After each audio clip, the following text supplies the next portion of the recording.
As long as I keep getting younger each week, Tim, it's going to be fine. Good afternoon, everybody. Vern Lundquist, Gary Danielson, Tracy Wilson with you and at Sanford Stadium in Athens. What we have here is a curiosity. The late Yul Brynner might call it a puzzlement. We're about to witness a critical SEC game, and I beg your pardon, a critical SEC game featuring a home team that's undefeated, ranked 14th, a visiting team that is undefeated. See, I'm growing older before your very eyes. At any rate, both Georgia and LSU seem to have provided more questions about themselves than they have answers. They both, at this point of the season, seem uncertain exactly what they've accomplished and who they are. So, Gary Danielson, help me out here. Yeah. What do you think? Well, you know, I've been doing it 4 years with you. I don't know. I mean, these two teams, you know, the fans don't know. We don't know. We watch a lot of tape. But I think more importantly, even the players themselves have a little bit of doubt here, Vern. This is the great remedy for both teams, though. They get to place a real good profile here of a team, Georgia and LSU, and the winner can go on. The loser might have some trouble. Well, what we do know is that we have two of the outstanding players in all of college football. Let's begin with A.J. Green of Georgia. One of the great ones. He burst onto the scene as a freshman. I mean, he's a guy that really is a mismatch all the time when he's playing. Last week against Arizona State, he caught passes when he was covered and when he was uncovered. And in the fourth quarter, he had a magnificent game to save this football game, blocking a field goal, setting up the winning game field goal. A.J. is a mismatch on any field. However, LSU has a game breaker of their own. Chad Jones. This was Billy Cannon-esque, the way he returned this punt. And then at the end of that football game, a goal line stand where he made two of the outstanding plays to save his football game. Chad Jones and A.J. Green. Quite a matchup for us. And quite a setting. We're in Athens, Georgia for the first time in a couple of years. LSU, Georgia, next. The Home Depot SEC on CBS is sponsored by The Home Depot, LG, Chick-fil-A, and by Geico.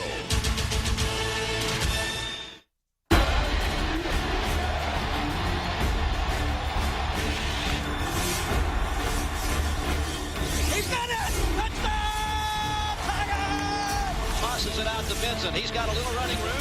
He takes it the distance. Touchdown, LSU. Green gonna throw. Touchdown in the corner. David Green has set a career high 5 touchdown passes in a single game. Shockley darts to his left. Inside the goal line. Touchdown, Georgia. Snap to Lee. Looks to the left. It's intercepted. Gamble at the 30. Breaks the tackle. Touchdown.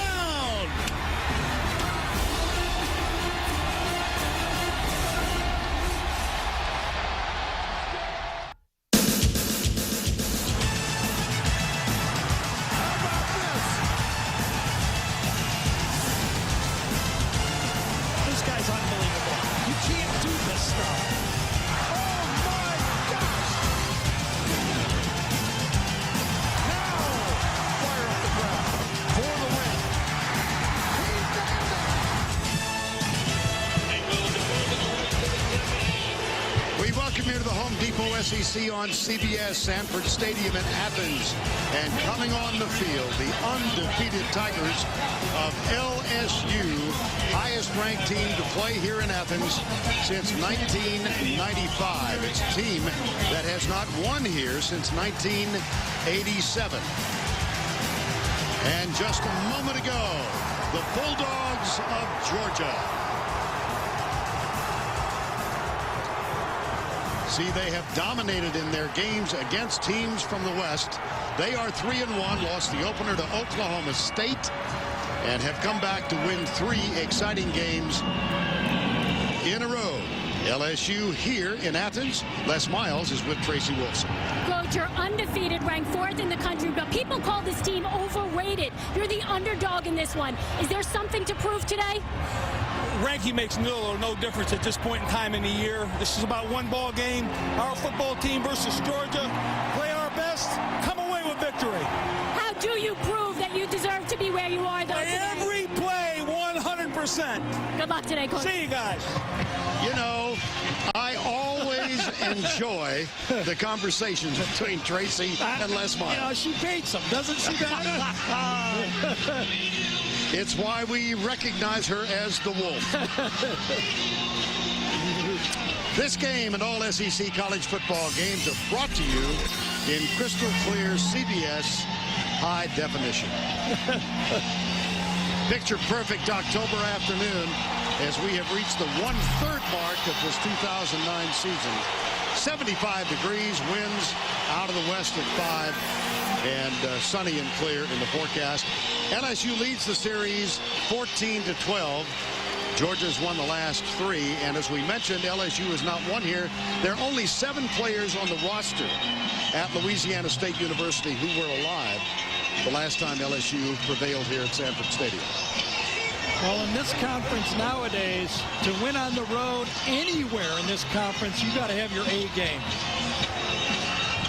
LSU won the toss and deferred, so Brandon Boykin, who has returned 1 of 100 yards already this season, will await the kickoff from Josh Jasper. Jasper, 25 kickoffs, has yet to have a touchback this year, but on the other side of that coin, he hasn't kicked one out of bounds. Well, it's 53 yards wide. He should be able to keep it between those 2 lines. Yeah, but we've seen some who can't. I know, that's true.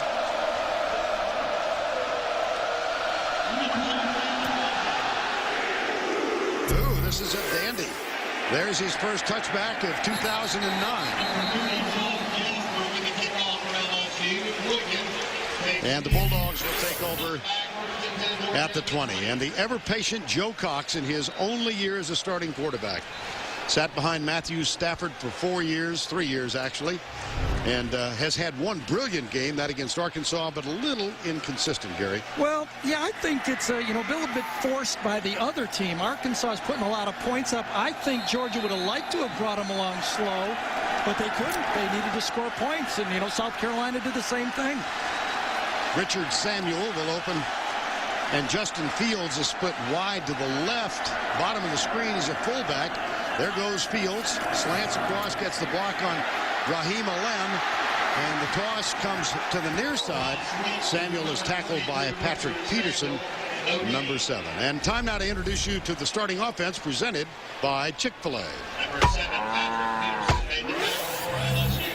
Glenn, Davis, Jones, Anderson, and Bowling because of injuries. It's the 3rd offensive line starting lineup in 5 games. Green, Samuel, Chappis, White, the tight end, and Tavares King, the other wide receiver.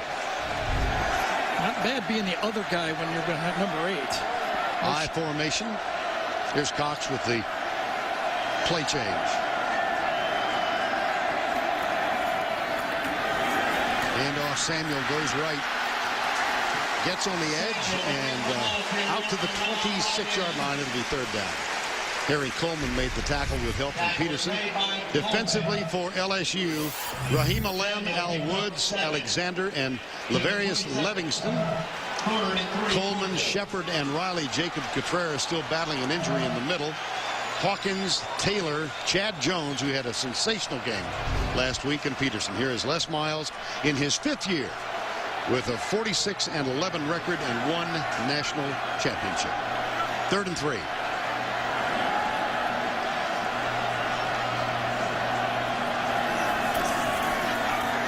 Cox, dangerous. Oh, Peterson a little upset with himself that he couldn't quite adjust and make the interception. Well, it's inaccurate pass. I mean, this is what they need from Joe Cox. I mean, he might not be Matthew Stafford, but he has to make the easy plays, and that's a missed easy play, trying to get the ball in the hands of your game breaker.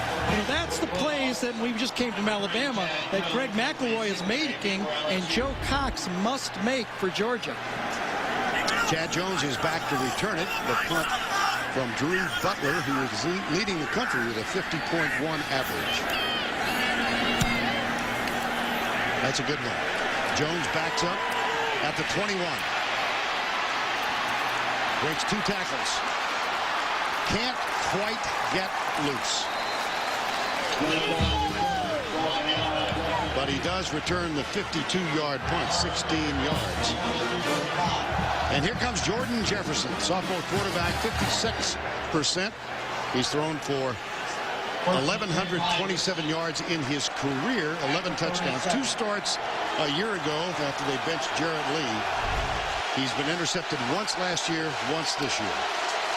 You know what stood out there for me, Vern, was a number of times he's been sacked in his short career. That's a lot of sacks for a running quarterback. Option, first down. He'll pitch it back. Charles Scott, who's gotten off to a slow start this year. He picks up about 7. Offensively, for LSU up front. Black, Dworzak, T-Bob Aver, Lyle Hitt, and Joseph Barksdale. LaFell, Scott, Dugas, Dixon, and Tolliver. And Trendon Holiday is in the backfield. They flip it out to him. The speedster scoots down the sidelines, has a first down at the 48-yard line. Tackle made by Boykin. Let's check the Georgia defense. Much criticized defense, we should say. Justin Houston, Owens, Kate Weston, DeMarcus Dobbs, the front 4. The linebackers, Dewberry, Gamble, and Curran. And in the secondary, Miller, Jones, Evans, and Boykin. And on the field is Russell Shepard. Yeah, for the he's first right time there. today. There he Yep. is. Out of the shotgun. Keeps it. Cuts. Little collision at the 50-yard line. You know, highly sought-after high school player from the Houston area. Hasn't played all that much so far. No, I talked to Gary Croton, the offensive coordinator, last night, and he said we'd like to get him 8 to 10 touches. And he's a running quarterback. Everybody knows, USA Player of the Year, came here, and with Jefferson doing as well as he is as a quarterback, they have to find other ways to get him in the game. I think a little bit like Percy Harvin did it with Florida a year ago. Second down, 7. It's Scott, the running back. It's kind of a pistol formation. Here's Jefferson back, looking deep. Left side, man wide open. It's LaFell. And Rashad Jones catches up to him, but it's a first down LSU at the 15-yard line, a gain of 34. Vern, I did not have a decorated career, and I've had rotator cuff surgery, and I'm probably overweight. But I could complete this one. This is, you cannot get it over any more open. This guy's open by 20 yards, and it's one of the best receivers in the league. That was good design by LSU, and really no excuse for Georgia. You're in a zone. Someone should have that deep area and stop that player. If you refer to yourself as overweight, I do not want to know what you say about me. Can't run those miles. Can't run the miles like I used to be able to. All right. Option, first down. Jefferson pulls up, cuts, good pursuit. Yeah, that was poor technique by Jefferson, too. He went too deep. You have to come at a sharper angle. You can't get deep in the backfield, because when you cut up, then the defensive lineman can make the play. Kind of a good idea with the option, poorly executed. Darrell Gamble made the tackle. It was Gamble a year ago who had 2 interceptions, 4 touchdowns in a huge Georgia win over LSU in Baton Rouge. Now we're getting familiar with this now. They look to the side, get the play. Yeah, doesn't even fool us anymore, does it? No. Middle of the field's wide open here. Keelan Williams is the option back, and Jefferson cuts inside the 10, and it'll bring up third down. Here's what I see so far. I think LSU got a tape of Georgia Tech's game when they put massive yards on this Georgia team with the option. They spread them out wide by running the width of the field, and then later in the game they popped them inside. I think that's what LSU is going to try to do, is stretch the width of the Georgia defense and then attack inside. Georgia Tech won that game, last regular season game against the Bulldogs. Here's 3rd and 4, just inside the 10. Jefferson looks in the corner for Dixon, the tight end. It's intercepted, and they will run it out. How about this decision? Unwise. Wow. Brandon Boykin made the defensive play, but then inexplicably decided to bring it out. Well, these guys like to make plays. You know, it was not as bad a decision as the quarterback, I'll tell you that. Flag is down. 3rd down and 3.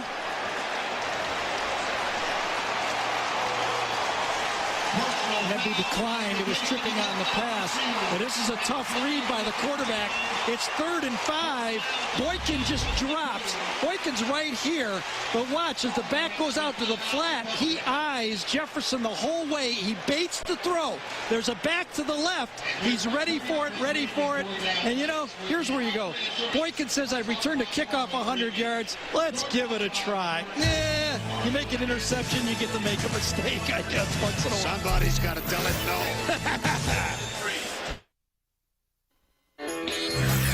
LG, as a proud NCAA corporate partner, invites you to celebrate game day moments in the SEC.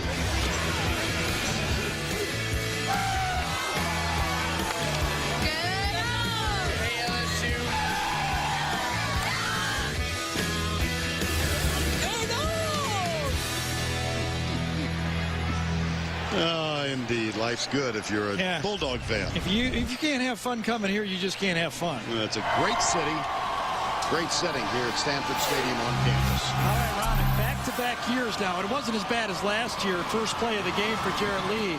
But an interception early on the first drive for the Georgia team. And they've been trouble. The turnover ratio has been terrible for Georgia. And that was a big one for them. Yeah, Georgia comes into this game -9.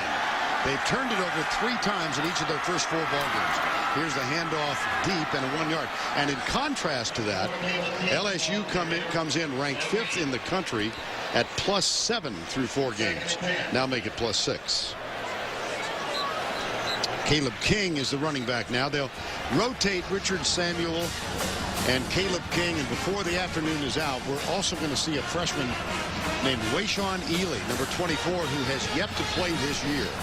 But Mike Bobo, the offensive coordinator, said, we need a spark. Handoff up the middle, out near the 6.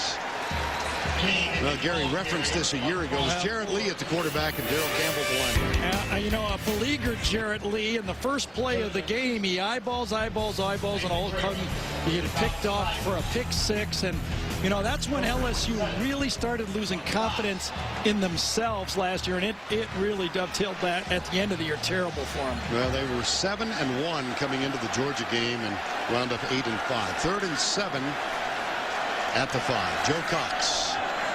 Backs in the eye. Play fake.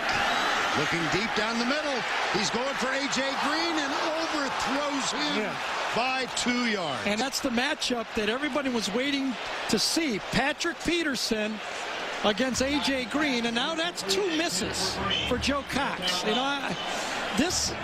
You know, when you're not a gunslinger and you get opportunities, boy, that just makes you hurt so bad if you're Joe. I mean, this is a touchdown. There is no one on the field. Even if you throw this ball 3 yards short, you've got a 50-yard gain, and he overthrows it by 3 yards. That's, although, a message that Peterson's going to have trouble with Green. How frustrating if you're A.J. Green. Well, yeah. I mean, that's a touchdown, but, I mean, probably more for the quarterback. Drew Butler, second punt, nails this one. Holiday at the 44-yard line. Out of bounds in Georgia territory at the 43. Sean Chappis made the tackle. A 51-yard punt, 13 on the return.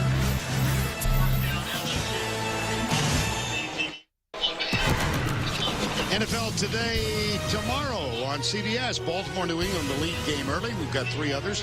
And at 4:05, the Jets visit New Orleans, Buffalo at Miami. It all begins with the NFL Today. JB and the gang of 4 at 12 noon Eastern Time.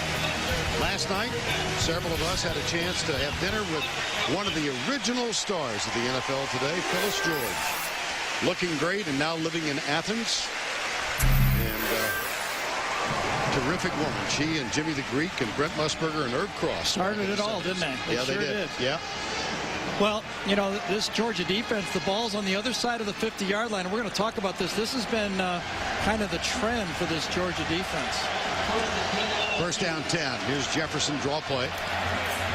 Scott Gets across the 40 down to the 38-yard line. I mean, early in the year, this is the third. I went through the rundown of the play game sheets. I believe this is the 13th time this year that Georgia's defense has had to face an offense starting a possession inside their 50-yard line. 7 of them have led to TDs in the first 12. Whoa. And another early test for the Bulldogs. They have been so criticized. Starting with the loss at Oklahoma State.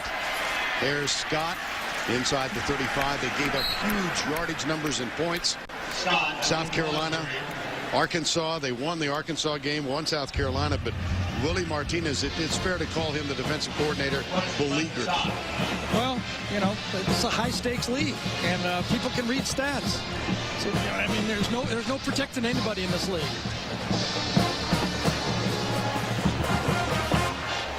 Passing yardage, you see, 243, and a time for the measurement here. On the other side of that, though, you know, they've done well in the fourth quarter. Right.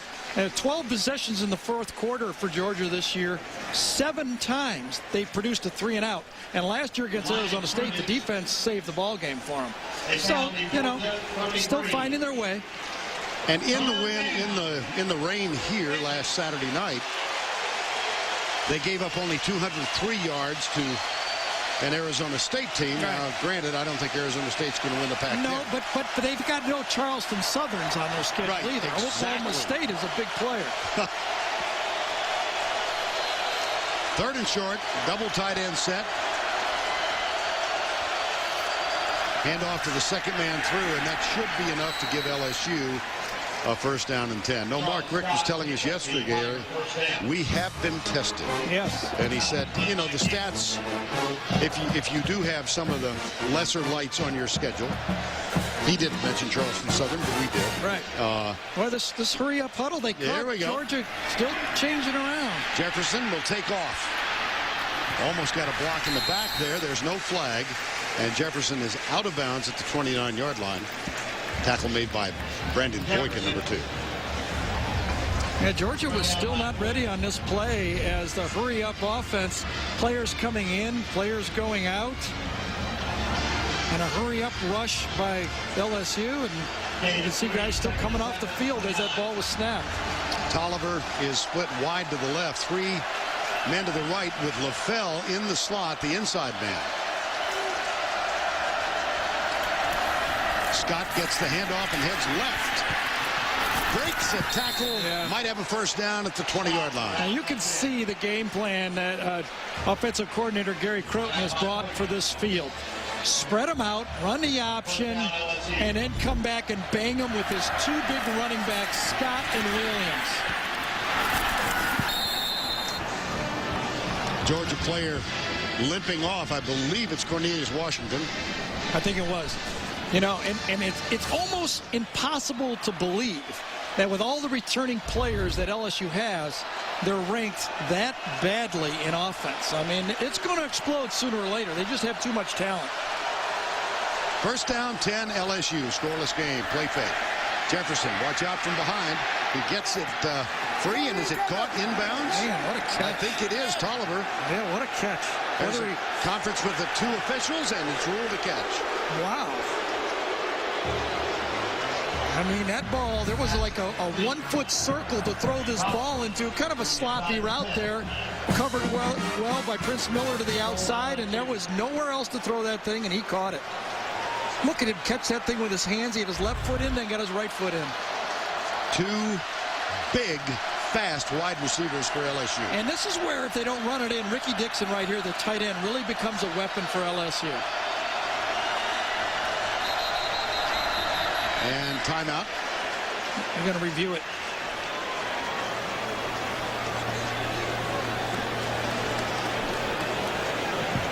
Official didn't put his mic on, so they're looking at it upstairs. Replay official today is Al Ford.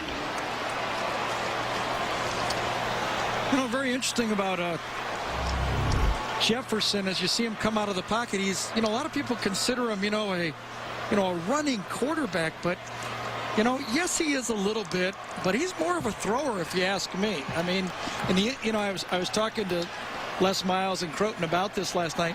You know, last year, Vern, Jefferson played at 195 pounds. He started at the end of the year at 195. Today, he's going to play this game at 225 pounds. My goodness. You know, what do you think here? Well, the official's got his head right on it. I don't see anything on it. His head is looking down. Watch him look down at the foot right here. He's right there, the line judge is. And I, so far, in the pictures, don't see the line. I see the foot, but I don't see anything that this guy right here doesn't see. Close up. You got a perfect angle, doesn't Yes, you? yes. Yeah. So, now, he did ask for help. to see if he caught it. I think he had his eyes on the foot. So, you know, my philosophy on this, that's what I'm going to do when I'm done with this. Well, we're going to work with Mark Curls on which is the on switch and which is the off. Well, it does stand. No, I saw it. The ruling on the field stands. So it's going to be LSU's ball at the 9.5 yard line. You know, my philosophy is it isn't obvious, go to the next play. Now, that one was not obvious, so you stick with what's happening out there. And we have been informed that the referee's mic is inoperative throughout the stadium. First and goal, 5th first down for LSU. And they're just inside the 10. Geno Atkins is in, Brandon Wood, number 97, Owens, and Houston. And Scott is the running back.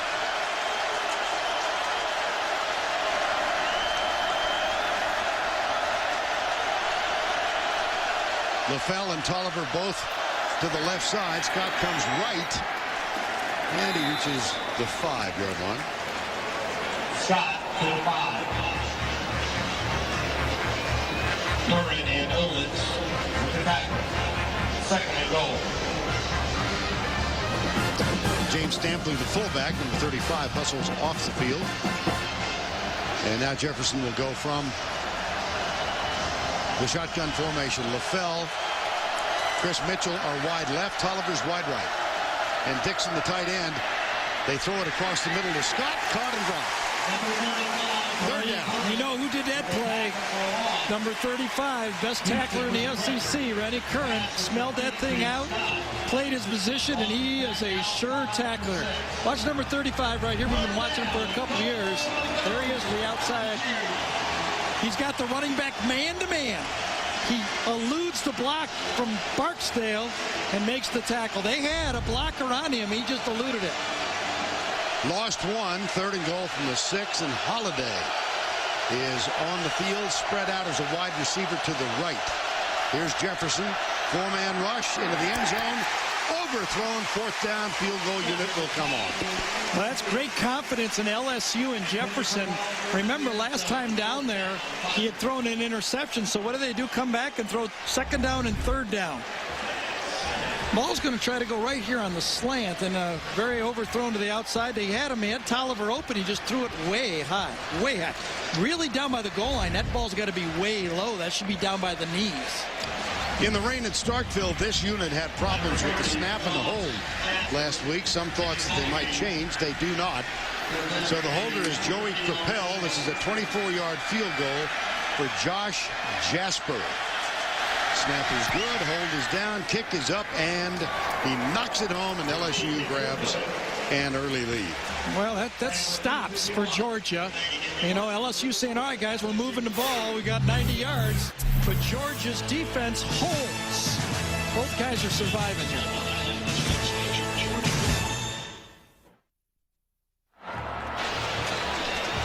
A reminder, you still have time to create and run your own team of college football stars. With College Football Fantasy, it's free and easy to get started. Just log on to cbssports.com/collegefantasy. August 7. Boy, it's funny how already in this football game, Georgia's 3rd drive is almost critical for them. And I know nothing in the first quarter is critical, but Georgia's defense will not hold up. 2 3-and-outs already for Georgia offense, and that defense will wear down if the Georgia offense doesn't start making some first downs here. And Joe Cox has missed his first 2 passes badly. Jasper will kick off. He got his first touchback of the season On his first effort, this will not be one of those. Boykin will let it bounce. He takes it on one hop at the 11 and is knocked out of bounds. Let's take a look, Gary, at these first two attempts. Well, two well-designed plays to Georgia's best player, and the quarterback misses both of them. You know, it's a 6'5" receiver you're throwing to, A.J. Green, and maybe one of the fastest receivers with no one in the middle of the field for a touchdown. Now, Joe will get it going, but he needs to get it going quickly because the defense, and believe me, that's the game plan for LSU, is to wear the defense down, and it's up to the offense for Georgia to help. High formation on 1st and 10. Just across the 20. Here's Cox, play fake, back with time. Pass is complete short at the 23-yard line. Mike Bobo, former quarterback at Georgia in '97, his final year. Father of 5 and not thinking about the family right now. No, not. He's actually dialed some nice plays on the passing game, but the running game, this LSU's defense has been stout to begin with. Georgia comes in averaging only 112 yards on the ground per game. Neither of these teams has excelled on the ground offensively. They'll try it this time. Left side, nothing. Wow. That was Jacob Catrera. Catrera, who opened the season with an interception return for a touchdown in the first game of the year in Seattle against Washington, and then was dinged up last week. Well, the safeties, the linebackers, right now are saying, you know, until you prove you can throw the ball, we're going to play run. Brandon Taylor, the safety, was right there. First-year coordinator, John Chavis. SEC fans know he wore a lot of orange before purple. He spent most of his life in Knoxville with the University of Tennessee. Here's Cox, deep right side. Man coverage, the adjustment. How about that? Patrick Peterson, A.J. Green, 27 yards. Now, when they were in high school, Patrick Peterson was rated by those who do so for a living the #1 defensive back. A.J. Green, the #2 wide receiver. Well, you know, my theory on this is you may be 1-1, but usually a number 10 can be the #1 if you run a good route. Now, there was a little shove by A.J. Green that time. I agree with Peterson, but, you know, if it's not blatant, you're going to get, and reputation of Green, you're going to get away with it there. That was a wrong shoulder throw on purpose. It's the toughest one for a man-to-man corner to handle. Quick flip out to the near side. That's caught by Rantavius Wooten, the freshman, who has moved into the #2 wide receiver spot. He had a couple of really significant receptions in last week's win. Tackle made by Brandon Taylor at 2nd and 8.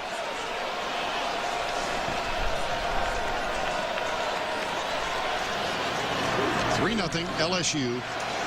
Final 87 seconds for a score.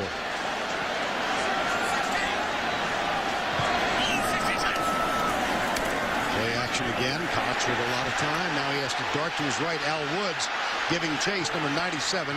And Cox has naught to do but throw it away. I had to laugh. I don't know if it came across on TV. The crowd was all excited because A.J. Green looked wide open as Peterson let him go. Well, he was in a zone that time, and there was a safety back there, and Joe Cox read it right, but there were about 30,000 people. Oh, there's A.J. And no, there wasn't an A.J. A.J. Green will come to the near side. See, everybody's screaming, but there'll be another guy in the picture. See the other guy in the picture right there? Brandon Taylor. Yep. You know they know better than you. No, they just... 3rd and 8. They're probably tweeting while they're watching the game. And that one's not going to be enough. Yeah, that one, you know, the last two calls, the last two throws by Joe Cox precipitated this gimmick play right here by Mike Bobo. He didn't trust his quarterback, didn't want him to make a mistake, so they ran a screen play, and a deep zone by LSU ate it up. Well, a week ago, Chad Jones was back about this spot at the 10-yard line, and he elected to pick it up at the 7. And a wonderful punt return, reminiscent of the famous Billy Cannon run. Here's the ball going into the end zone. It'll come back out to the 20, so no drama there. Butler exasperated. 34 seconds to go. First quarter. LSU by 3.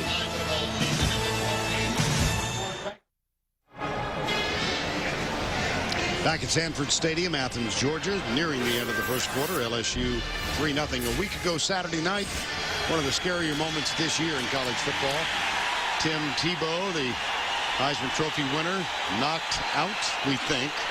He did suffer a concussion and, of course, is back in Gainesville resting. We hope watching the game and doing well. Yeah, and, you know, Florida got a nice break here, having a bye to rest Tebow, and still the question is whether he plays. You know, I mean, it's still up in the air, I think. You know the doctors will be ever so careful. Well, they should be. Yes, indeed. You know, you really think Tim's watching the guy? I think he's out, you know, helping people. No one's him, you know. You don't think he's sitting home No, with his feet up watching the game? He doesn't sit a lot of time on the couch. This is Russell Shepard coming right and jammed up. Shepard will play at quarterback. He's yet to throw a pass this year. He'll play at wide receiver. I mean, he's a heck of a threat, but yet to be unleashed. Right. Yeah, because even the quarterback is new. You know, Jefferson played a little bit last year, but LSU is still finding themselves. It's hard to put a new guy in there. 2nd down and 8. Keelan Williams is in, and Jefferson is also back in. Ruben Randall, a true freshman, is on the field wide right, but we have reached the end of one.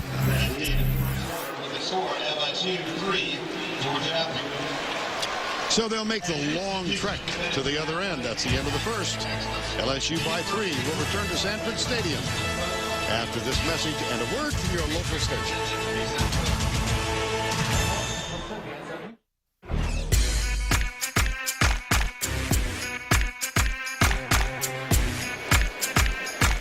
Brandon LaFell and his LSU teammates have the ball at their own 22.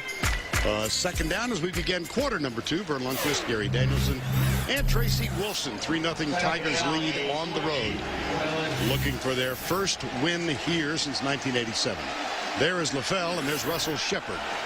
Wow, and it looks like Shepard by himself, or is both of them in there? No, by himself with Trinian Holiday. Yep. Jefferson is split out wide. The handoff to Holiday. No, it's Shepard. And watch out. Whoa. Caught from behind, but he was that close to breaking it all the way. What a nifty run. You know, it's hard to believe all the weapons at LSU. I mean, Vern, you watch it, you had to be surprised. I mean, these guys have experience of being a team that can move the ball. I mean, and then all of a sudden they come in, they're struggling, but you can see at any time they can break and take it. I mean, they've got weapons all over the field, and this guy from almost a wildcat now, will he throw? That's the question. Has not done so this year. He keeps it again, goes right on the old dive play. And the option gets him to the 45-yard line. Weapons, weapons, weapons, and now Shepard has become a weapon on this team. You fake it to Holiday and burst through, and that's that look that Florida used to do with Percy Harvin occasionally in the game from their wildcat look, but this time it looks like LSU has said, we're using all our weapons. Everybody we got is going to get involved from now on.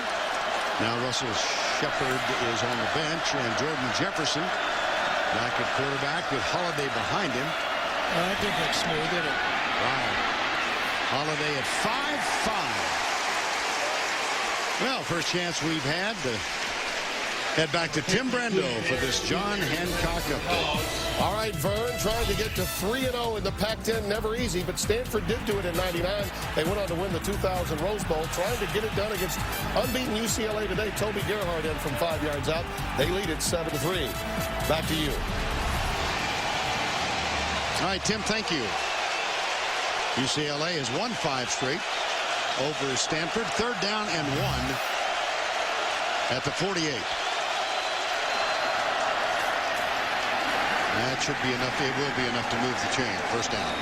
Now, I've been watching a lot of football for Georgia since Rennie Curran made his first start against Florida. I think it was his first start in 2007. Right. He has not been on the field for this whole drive, and I very seldom see him take a rest. And he's not out there. Here's Jefferson rolling right, pulls up, and got it to LaFell. First down at the 30. Well, I'm sure Tracy Wilson is scurrying right now. Updated. Well, this is a wonderful play by Jordan Jefferson right here. Watch the ability of him to run, and it's hard to throw across your body going to your right, and he did it with spectacular accuracy. And they'll go quickly now as soon as the chain is set. It barely is. And that one's to Tolliver, and it's going to be a first down, forward progress inside the 25. Rashad Jones, number 9, with a tackle. Yeah, I think it's going to be like 2nd and 3 or 4 on this play. But a nice job by Tolliver to feel the slant and feel the hit coming on as he caught it and kind of dove and slowed down so he didn't take a spectacular hit. Tolliver heads to the LSU bench. He's going to get some medical treatment. Here's Keelan Williams.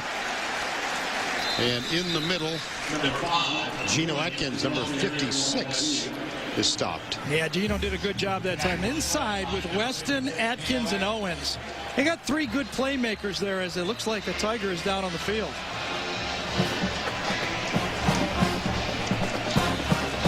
See who that is at the 25. Barasic, it looks like. Yep. Number 68. Left guard, and this veteran LSU offensive line. Well, we'll take a break as they tend to Joseph Dworzak. Back right after this. 12:03 to go in the first half. 3-0 in a 3rd and 1 in the 9th play of the drive. Joseph Dworzak okay now, Dr. Danielson. Yeah, I think he got a little sick to the stomach there and heaved a little bit on the field. I mean, it's nothing wrong with his body, just upset stomach. So we expect to see him back. 3rd and 1. And another point, no Rennie Curran. High formation. Option. Jefferson pitch. Oh, baby. Rashad Jones. The guy that the quarterback is responsible for makes the tackle. Watch Jefferson come out, and just as he's ready to pitch, he needs to make that man tackle him. Now watch, come up, number 9, Rashad Jones needs to tackle the quarterback. He pitches too soon, so he actually plays 2 men. That's not the idea of the option. Poor execution again by Jefferson on the option. Josh Jasper has hit 1 already in the game. Look at the player way out to the side. If we can back up a little bit. That's LaFell. Yep, trick formation. They tried to gimmick one there, and they're going to call timeout with LSU. Brandon LaFell was only a yard from the sideline. But it was smelled out by Georgia. Good job that time. CBS Sports coverage of the Home Depot SEC continues after this message and a word from your local station. See, here's Les Miles, and this is when you do it. Here's Brandon LaFell way out here on the sideline for LSU. Georgia doesn't see him yet, but Brandon Boykin finds him. You do it when you can hide him on your own sideline, and somebody says, wait a second. Oh, Boykin finds him right at the last second and foils it and forces a timeout by LSU. You know, it looked to me like LaFell was upset. I think, did he hope that the snap would come earlier? Yes, they were trying to get it snapped, but the officials did a good job in making sure that Georgia had an opportunity to line up with the formation. Josh Jasper from 42 yards out. The hold from Joey Capel. Up. Oh, this hooks inside. Yes. Jasper is 2 for 2. LSU leads by 6. It was Capel the snapper and Hilton the holder.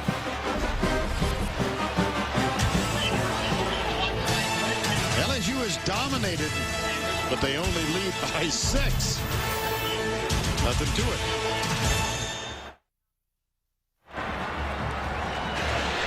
Back in Athens, 6-0 LSU. Rennie Curran on the bench. Trace, what have you learned?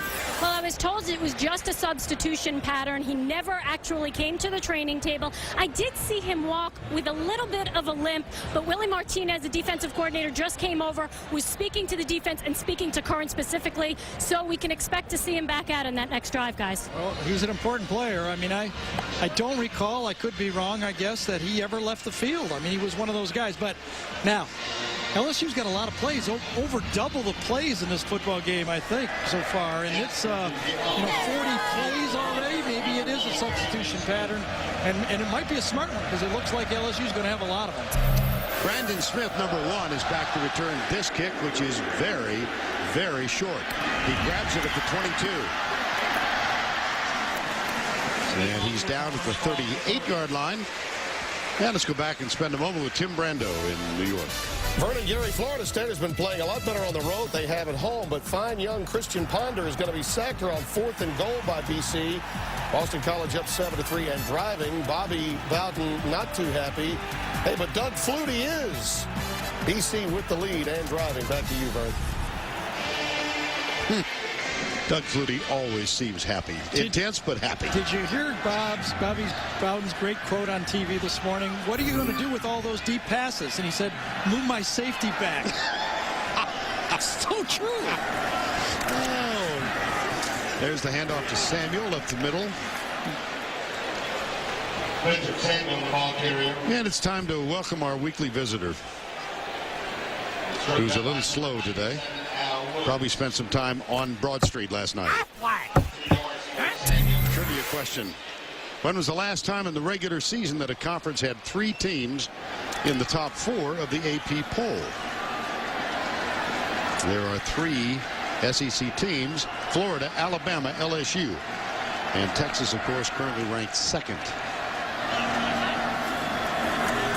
On 2nd down, Cox, man coverage deep left side, could be picked off.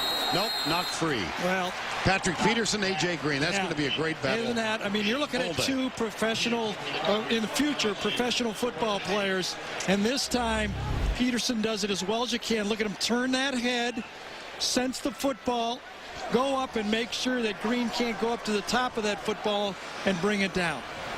We talked to A.J. Green. I mean, this guy, Vern, tell him where this guy was recruited for basketball.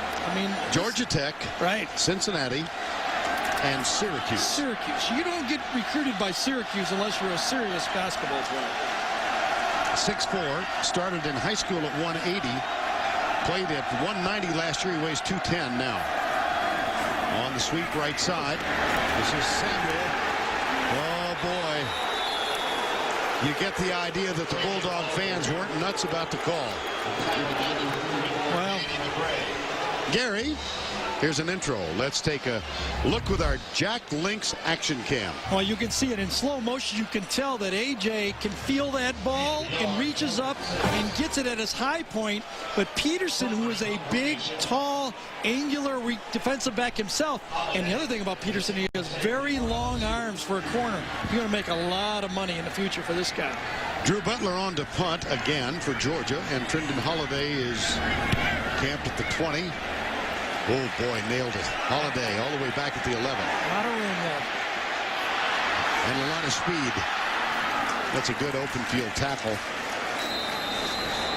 Number 42. Justin Houston, number 42, the starting defensive end, made the stop. 53-yard punt. 16-yard return. Well, we anticipated a little woofing today.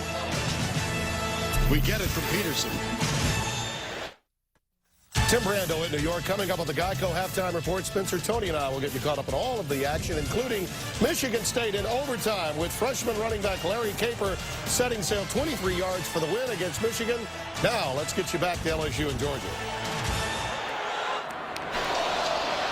All right, Tim, thank you. 6-0 the score here in the second quarter. 9:11 to go. Aerial coverage of the SEC on CBS Sports provided by DirecTV. Very familiar setting here, Sanford Stadium.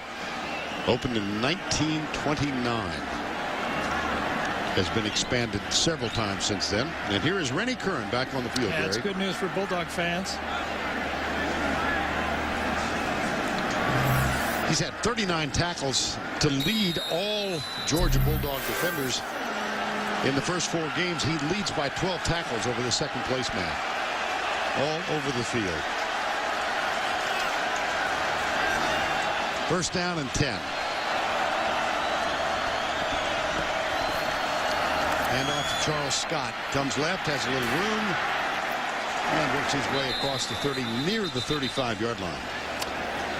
Rashad Jones, who's been very active defensively for Georgia. Well, what did Mark Rick say about, we asked what do we like about his team, and he goes, you know, we're fighting and battling hard. People are moving the ball on us. We're turning the ball over. Mistakes are happening, but we're hanging and fighting throughout the whole game, and that's what they've done so far. I mean, LSU is dominating the football game, yardage, plays, big plays, everything, but they're hanging. It's just a 6-0 game. Jefferson, no pitch this time, but he does get the first down. Well, that's 27 plays run by LSU now, 15 right for Georgia. Rennie Curran. Yeah. Well, the guy just feels the football game, number 35, middle of your screen basically, and just shuffles and then runs. And, you know, talk to him, say to you, can your height any disadvantage at all? And he said, nope. He didn't even hesitate. No. Well, he's listed at 5'11". Now, do you accept that? No. Okay. No. But I'm sick. They list me at 6'3", and I was 6'1.5", you know, so. They do that to everybody. Give you a couple. Have you shrunk any? Not yet. It'll happen.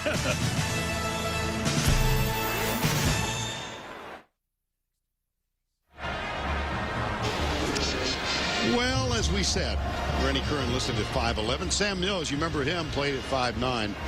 And we're going to be consistent here. Jesse Tuggle, Jonathan Vilma, Teddy Bruschi. You think he was really 5'11"? There's like I always say, there's no dunking at linebacker. It doesn't matter. This is television. You can't knock your head. I don't know, but he's good enough. Oh, yeah, he was. Absolutely. Well, on first down, LSU, 12 plays, 8 times 4+. Look at Georgia. That and number 1 goal for Georgia was to control first down. They've only had 1 for the day that they were successful. First and 10 here. Double tight end set. Mitch Joseph is on the field.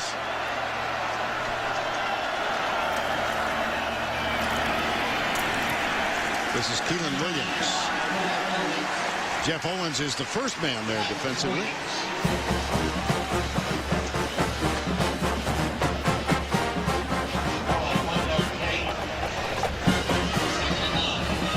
Second down 9.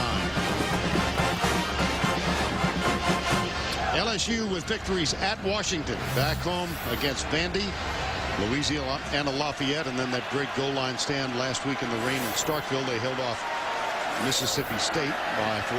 Here's Jefferson rolling right. Pulls up. Oh, he's got a man open. It's Tolliver. Tolliver at the 35. And down at the 31-yard line, Rashad Jones. Let me tell you, this is exactly the rules that you do as a wide receiver. It's called scramble rules. If you're the far receiver to the sideline and the quarterback scrambles to you, you fake and go deep. Now watch Tolliver. He's going to be to the outside, number 80. He runs his route. When he sees the quarterback scramble towards him, you're supposed to go long down the sideline. That is practiced. That is exactly how you're taught, and Tolliver executed it perfectly. And that was Brian Evans, number 3, who got caught out of position. He was coming forward, and Tolliver went right by him. First and 10. Left side, Keelan Williams, a little too high, but catchable. Jefferson's pass is incomplete and intended for Williams. 7:11 to go. Second and 10. Well, Georgia is hanging by a thread. The first drive, they intercept a pass by Boykin. Then they get 2 stops for field goals. Now it's a drive again. They are hanging, but... Getting tired? Oh, sure, that's the game plan. I'm telling you the game plan for LSU. They want to wear down this Georgia defense. Second down. Here come the Bulldogs. Here's the option. Nothing there again. No, not at all. Wow.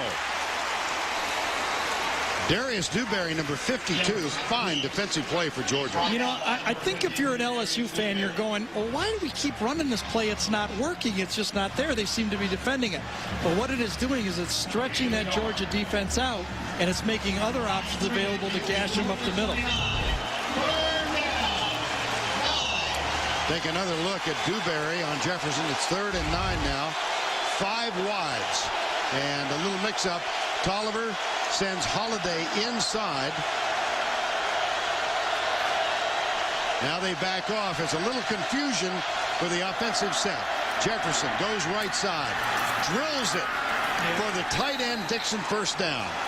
Doesn't Jefferson look most comfortable when he's throwing the ball? Yeah.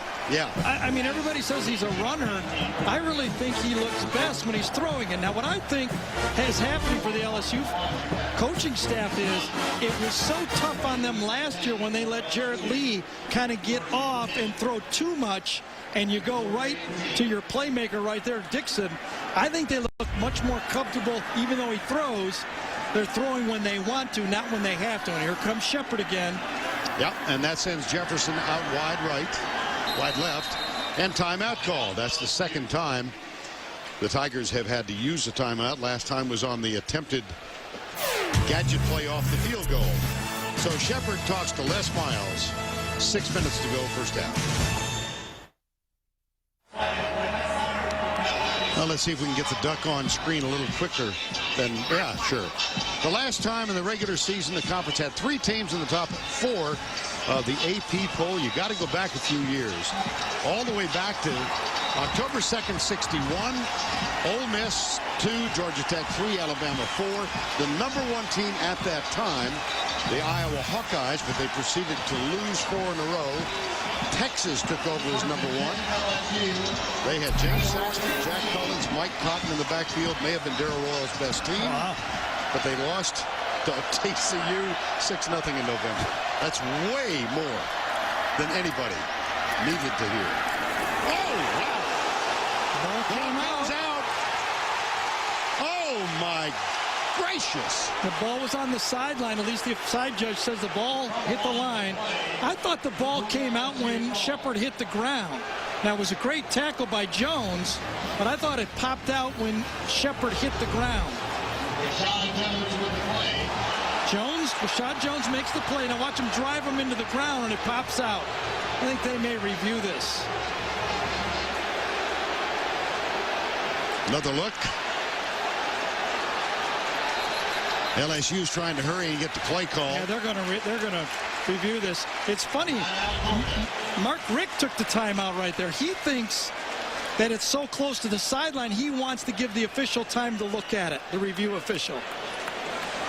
It's a good gamble for Mark. Sure.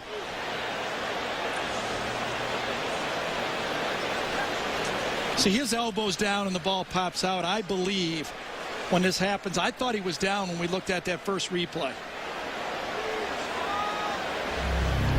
Let's take a look at it here. Nice tackle, form tackle, picks him up, elbow goes down, and then the ball pops out. I believe that was right on the line, on the 15-yard line, it looks like to me.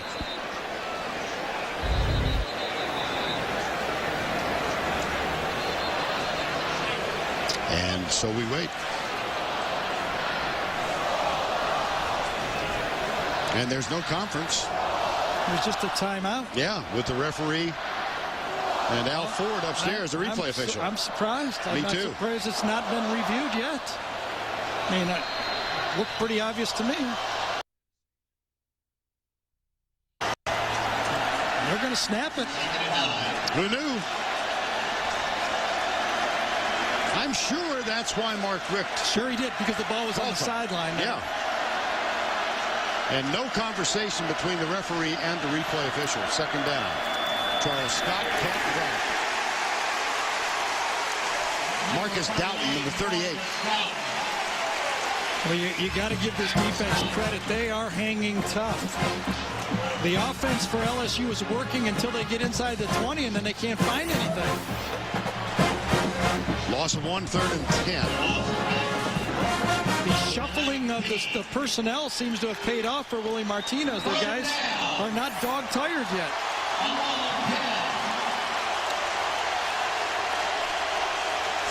and 11.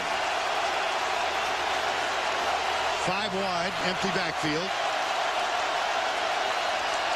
Jefferson, 4-man rush. He takes off up the middle. And will be close to the first down at the 9-yard line. Yeah, now it's 4th down less. Does he go for it here and try to push it in if it's not a first down? Tackled by Curran.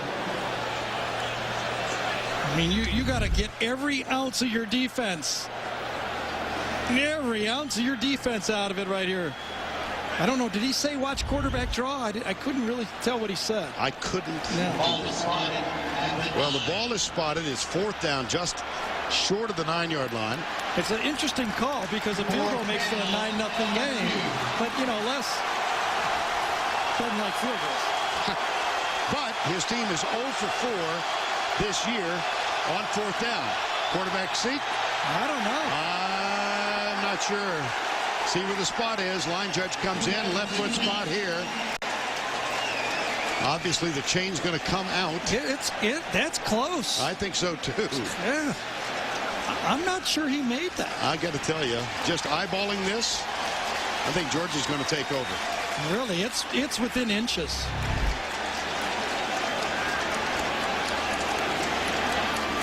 No push at all. No push at all.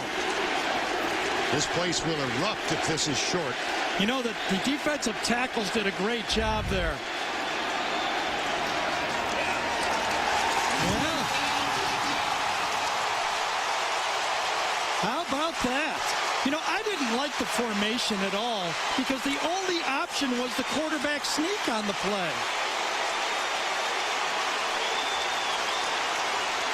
But that's a big turnover for them. I mean, that's huge for a team on the edge of being run out of the stadium here. No push at all. So you got to give it to Weston Owens Atkins, who was ever in there. Yeah, and Les was wrong. LSU is now 0 for 5 on 4th downs this year in one of its most famous victories in this decade against Florida 2 years ago in Baton Rouge. They were 5 for 5 on 4th downs in a 28-24 win. Here's Cox trying to go deep on 1st down. It's incomplete for Tavares King. 2nd and 10. Well, you know, I think Georgia's had the ball 4 times in this game, and they've had 3 3-and-outs. Now, let's take a look at A.J. Green. Told here that A.J. was wide open on this play. Let's take a peek on this. It was a zone coverage. Peterson turns him off. Oh, yeah, that ball could have been thrown to the outside. There's no way the safety could have got to that play. Another poorly thrown ball by Joe Cox. Behind and high. Excuse me, Vern. Sure. Joe Cox now 3 of 8. Backs are in the eye. There's the toss. Nothing. Nada. That was Caleb King, number 4, rotating in the backfield with Richard Samuel. Let's just circle what this LSU defense is doing out here. Georgia comes into this game and says we have to win 1st down. They're not. They've got none. No wins on 1st down. They must not get any 3-and-outs. 4 series, 3 3-and-outs, and very close here if they don't convert here to 4 out of 5. Looking for their 2nd 1st down of the 1st half. And they need 8.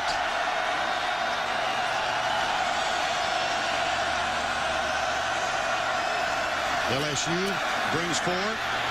Cox goes left side. Whoa. It's bobbled and then recovered by incomplete.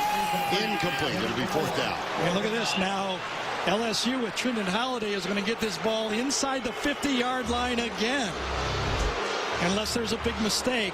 That was a well-thrown ball and could have been, you know, Vern, you were more right than you think on that one. I thought that ball was caught. And that's going to bring on Butler. 4th punt. This will be the 5th. And only 1 1st down. Holiday at the 42. Whoa, he bobbled it. No pressure, though. Return was on the whole way. Oh, that's going to be a good kick. Yes, indeed.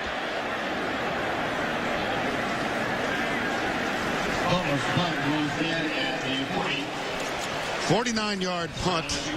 Nothing on the return. Thursday on CBS, can one tribe continue to dominate, or will the losers finally mount a comeback? All new Survivor Thursday on CBS, America's most watched network. Vern, if people listen to us do games, they know that one of my favorite themes is who gets the ball at the beginning of the second half. LSU gets the ball at the beginning of the second half, and they've got it at the end of the first half. It's a very dangerous time for Georgia right now. Here's Jefferson. Caught and dropped. Rennie Curran. Avery Jones. Well, you know, you just call him a football. You know, see how important it is for Georgia? Willie Martinez and Mark Richt realized that too, and they brought the house. They said, we cannot sit back. We can't let LSU have points now. We get the ball back and get points first drive next half. First sack by the Bulldogs. It's 2nd and 16. Jefferson, no pressure this time. Rolls out to his right, and he'll keep it. And scoots out of bounds, which allows us to go to Tim Brando for this Heisman Watch, presented by Nissan. We're celebrating the 75th anniversary of the Heisman Trophy by highlighting past winners from the SEC. Maybe the best ever to come out of the conference. Georgia's Herschel Walker won it in 1982. He led the Dogs to the national title. Still holds the NCAA 3-season rushing record. LSU boasts one Heisman winner, lightning fast Billy Cannon, a great All-American in '59. And the SEC's first winner was Frank Sinkwich in 1942, the first big man on campus in Athens, where we return to Vernon Gary. All right, thank you, Tim. 3rd down and 13. Jefferson goes right, drills it, caught by Tolliver. Oh, my goodness. How about the end of that play, Garrett? Not only that, the beginning of that play, catching it. That was a great catch. I mean, he was covered, reached out, and Tolliver plucked it again, and that's the value of big receivers. Right there, Tolliver and LaFell. What a tandem. There's the great one, Julio Jones. Green, look at that snag right there, and then he runs right through it. Here's the pass complete out on the right side, out of bounds to stop the clock inside the 40. Very interesting. Trindon Holiday kind of was mostly a receiver last year, and this year they've made him mostly a running back. They can't quite figure a way to get him yards. They get small yards, no home run yards, hardly at all for Trindon. Why would you say that? Small yards for a 5'5" guy. All right, little yards, no. Short yards, no. I can't find it. Small yards works. Oh, penalty here. Holiday, winner of the men's 100-meter dash at the NCAA Outdoor Championships with a time of 10 flat. Well, this ought to take about 10 seconds while they mark off the penalty. This was in Fayetteville. Holiday in the middle of the track. He had finished 2nd and 3rd in previous 100 meters, but there he is celebrating, and LSU calls him the fastest man to ever wear a football uniform. I saw Bob Hayes play. Well, poor throw, but a great catch. Tolliver to the 47. Still plenty of time left with the timeout. Both teams have one timeout remaining. Jefferson, very effective, 10 of 13 in the ball game. Left side, caught by Mitchell. Down at the 42. Yeah, I think it'd be a good time to take one right now if I was LSU. 3rd down play. Coming up at the half, the Geico halftime report. Take you back to New York for Tim, Tony Barnhart, Spencer Tillman. Scores and highlights as we reach the 1/3 point of the season in 2009.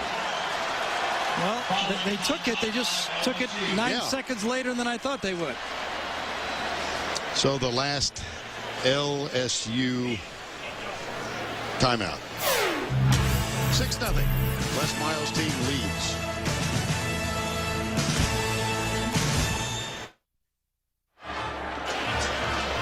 .45 seconds to go first half here at Sanford Stadium in Athens. LSU looks at 3rd down and 1 with a 6-point lead. Still plenty of time. They're out of timeouts, but if they get a first down, remember the clock will stop.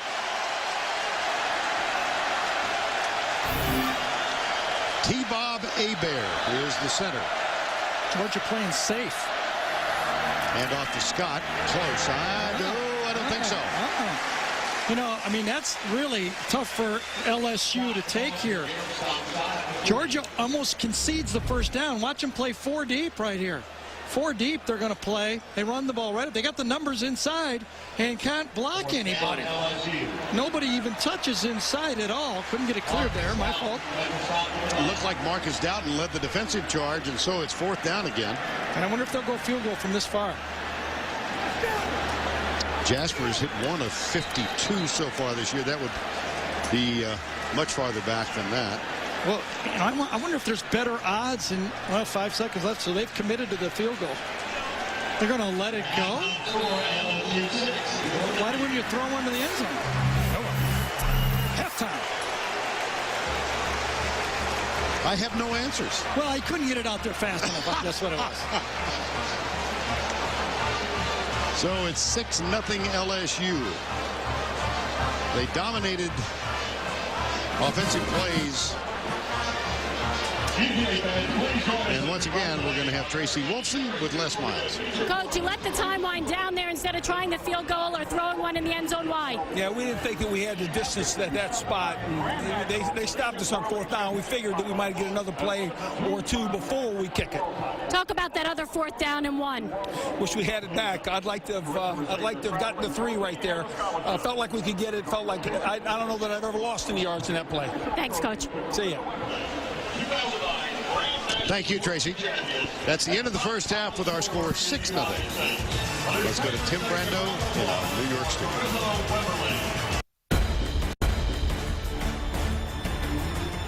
Gun snap to Jefferson. He's looking down the middle, still looking. Will throw it, and it is picked up in the end zone.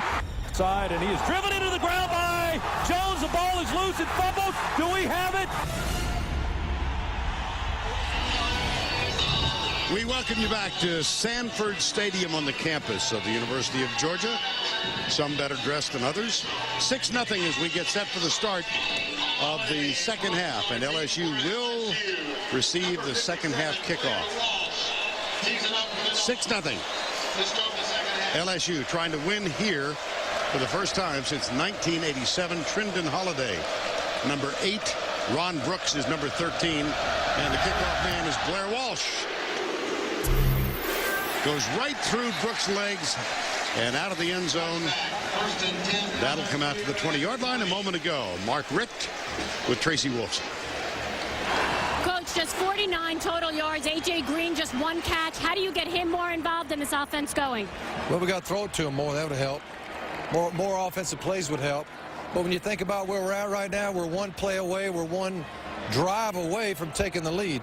If we could get 1 more stop here by our defense and get just something going, then the whole thing will change. Thanks a lot, Coach. Good luck. All right, Tracy, thank you. From the 20, 1st and 10. It's Charles Scott at running back. Jordan Jefferson is the quarterback. That's Brandon LaFell, who starts in motion, then pulls up. Back in the slot. Play fake. Jefferson rolling to his right. He's got Dixon, his tight end. But there's a good recovery by the defensive back, and Jefferson loses a yard to open. Well, what do you think of what Mark Richt just told Tracy? Well, you know, it's like a lawyer, you know, when the facts are in your favor, you argue the facts. If not, you argue what you can argue. And if you're Mark Richt right now, you say, hey, we haven't done anything, but if we score 1 time, we're in the football game. But, you know, the trends are so bad, you have to grab control of the game or it'll spiral out. He's putting his faith in his defense. I think he's right. He needs to get the ball back before LSU scores again. 2nd down, 11. Out of the gun, Jefferson. Scott blocking help. Not much, though, from the other side. Cade Weston, I think it was, defensive tackle that time that came. Boy, Weston, Owens, and Atkins inside have really been a force. Those are the guys that stopped the 4th down play. Look at Weston right there. I didn't know which one he was until he started to move. Then he blew right through one of the returning starting offensive linemen, Lyle Hitz. I mean, that's one of the key players for LSU.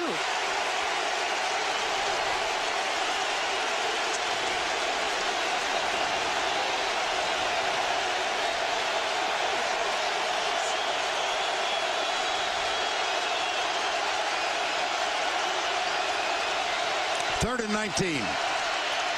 Jefferson in jail, down at the 1.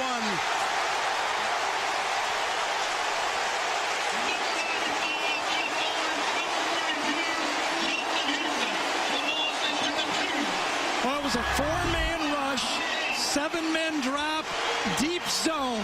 And if you're Jordan Jefferson, you got to have the clock ticking in your head. You can't take another sack here. So if the first punt of the day for LSU is going to be from their 1-yard line and deep into the end zone, it couldn't have been any better for Mark Richt. This is exactly, he couldn't have had it any better than the first defensive series for the Georgia Bulldogs. 3 plays, 3 sacks. Derek Hilton, first punt. He's a sophomore junior college transfer out of Memphis.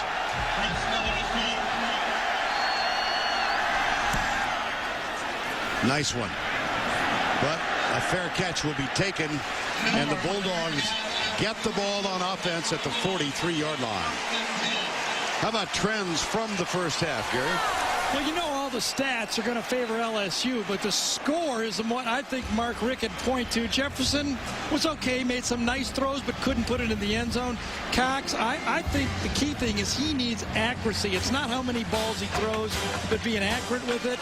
Green is a mismatch. You know, the one good play by Peterson on him, otherwise he's almost open, and there, nobody wants to look at that last one if you're a Georgia fan.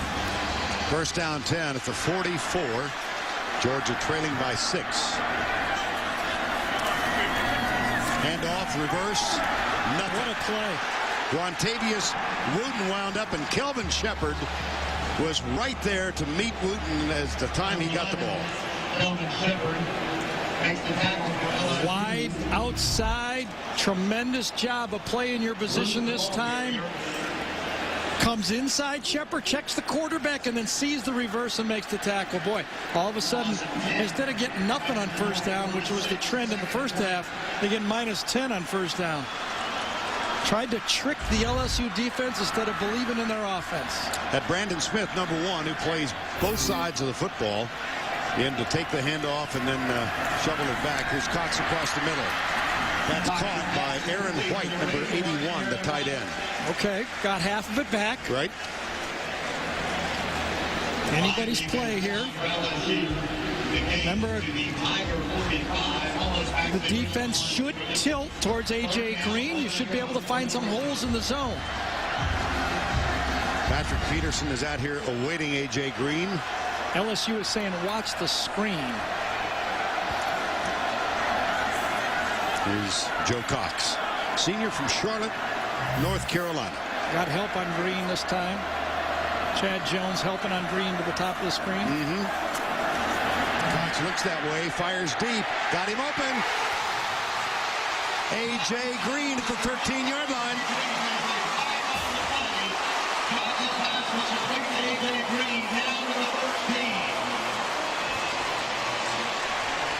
Offside, number 84, defense. Penalty decline, first down. Well, this was as good as Joe Cox could have drawn it up. Second long, he hits one play inside, halfway, and then on third down gets great protection, and A.J. Green in a bunch formation to the outside, runs it off the safety, and he's wide open to the outside. Hatcher can't get there. There's Carnell Hatcher, and now Green goes wide to the left. Peterson follows him over there, comes up to play a little bump and run on the line. That was a gain of 32 on 3rd and 11. Good block in the backfield to give Cox time to get rid of it, and he finds Sean Chappis, the fullback, number 49. Well, again, remember what Mark Richt said to Tracy on the sideline as we watch this first down play. This is a design play to the fullback all the way. He passes Shepard, turns him to the running back. Cut by that time. That time King cuts him, throws it out to the outside. Good play by Katera. But what did he say? We need to throw it more to number 8. And what do? Throw it to number 8 for the first down. This time A.J. Green is in the slot to the left, off the line of scrimmage. King is wide to the left. Cox play fake, hand it off. Caleb King to the 10.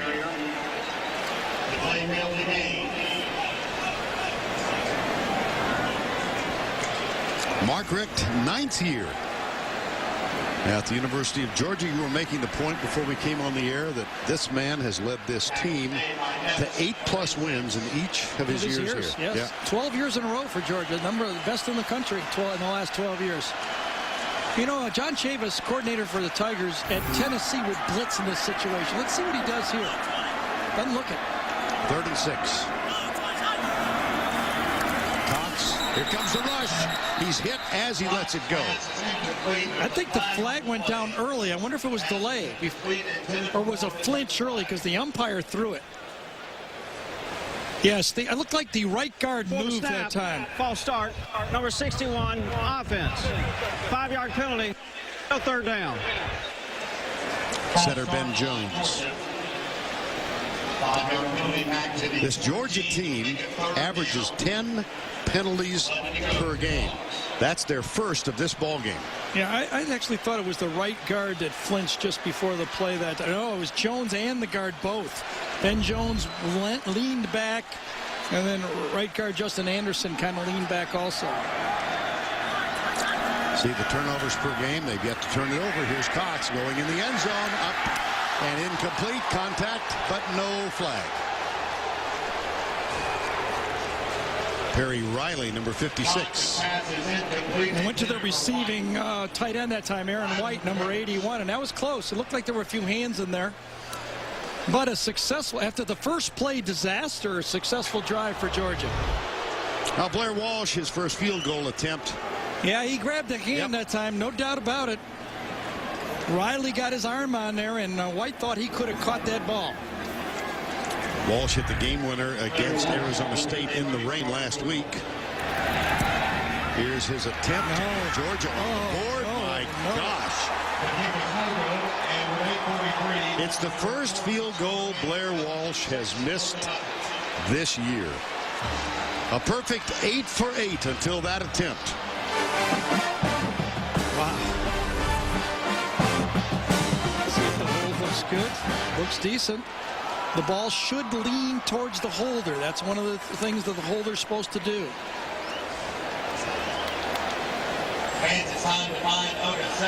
Now Drew Butler, Blair Walsh. What happened?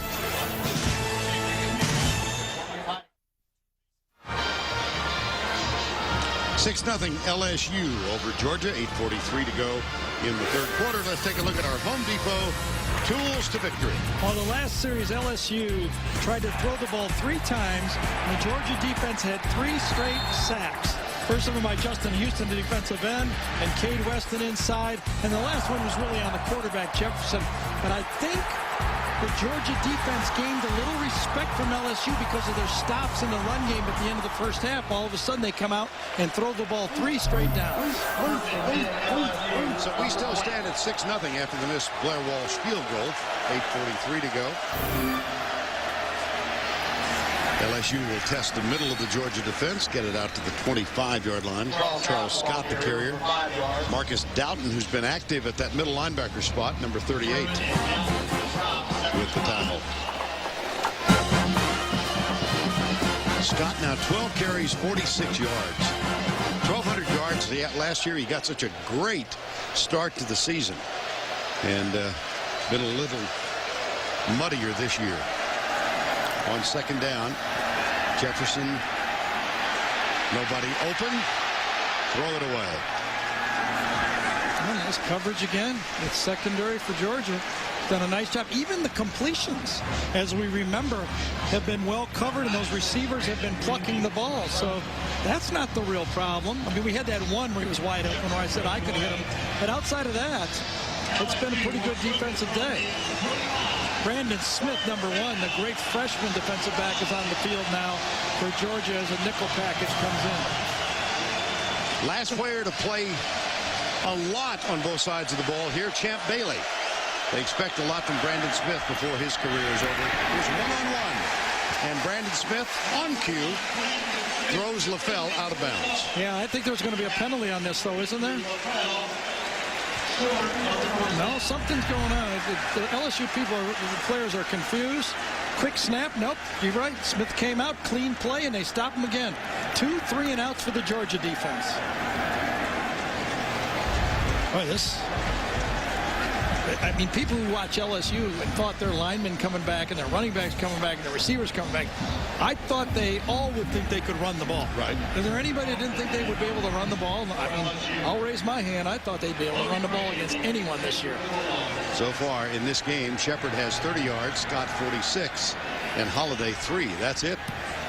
Here's the punt, fairly short. Fair catch called and taken at the 40-yard line.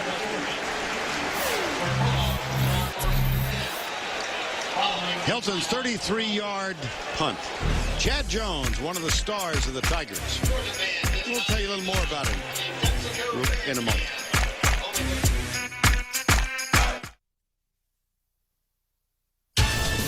The Home Depot SEC on CBS is sponsored by Macy's, Aflac, Verizon Wireless, and by Sonic. Chad Jones of LSU, a two-sport athlete at Louisiana State. Last spring, College World Series, Chad Jones carved a memory for himself. The decisive Game 3 against Texas. He came on as a relief pitcher, struck out to secure the victory as the Tigers won the Collegiate World Series. He'd started the season as an outfielder, came for spring ball, came back as a relief pitcher. We'll tell you a little bit more about that as the game goes on. Special player. Remember, he had that play in that Alabama game, the end of the game against John Parker Wilson. In the backfield now for Georgia, the freshman. First time he's seen the field at the line of scrimmage, Wayshawn Ely, number 24. He is the deep back in the eye in high school here in Georgia. 8,000 career yards and 133 touchdowns. And here they wanted a little spark, and they got a little spark.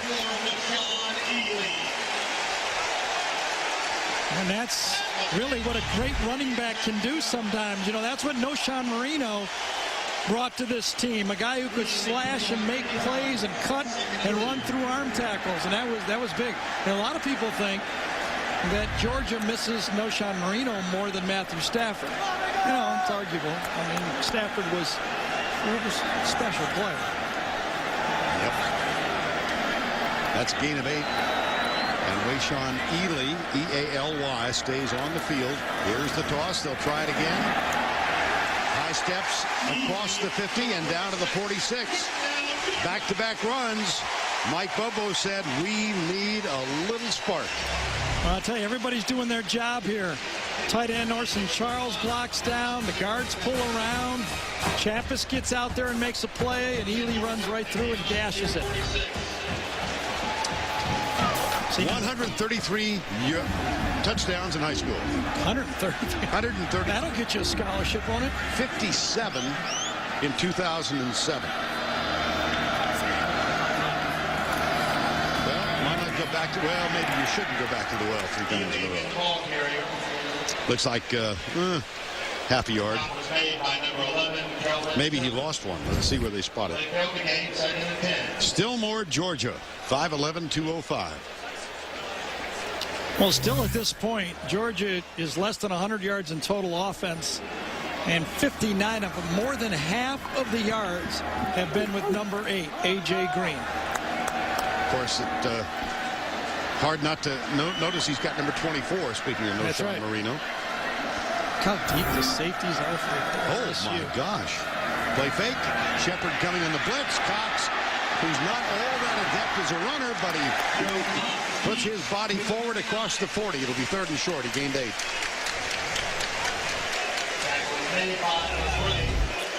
Well, John Chavis is known for his blitzing days at Tennessee, but the game is wide open, much more wide open, and you're dropping more players more and more now at LSU because he likes his front 4, and I think, frankly, thinks he can put pressure on Cox without blitzing. I think a big reason for that for John is number 8. He doesn't want to go matched up one-on-one with him. He's at the bottom of the screen now. And here comes Patrick Peterson, number 7. They've done battle against each other all afternoon. 3rd and 3. 6-0 LSU. And Jones is 25 yards deep as a safety. Cox got it. First down at the 34-yard line. A.J. Green. To the 35. Georgia.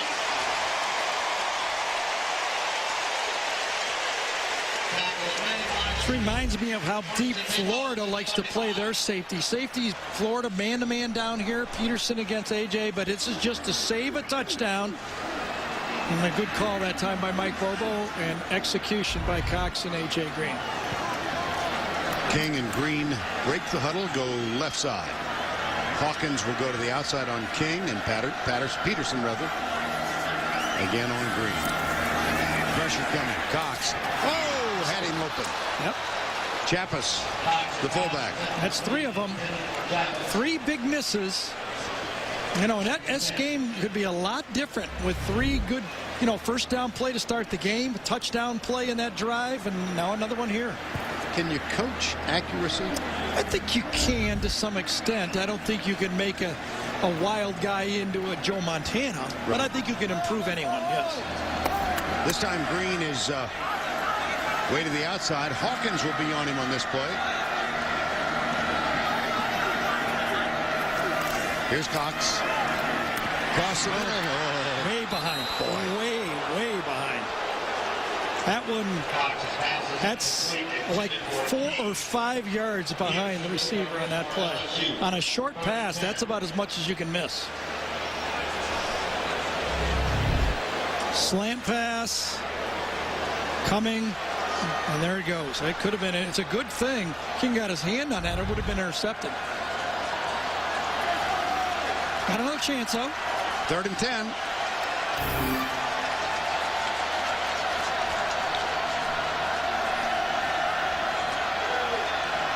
Jones comes up, talks to Cotrera, now goes back.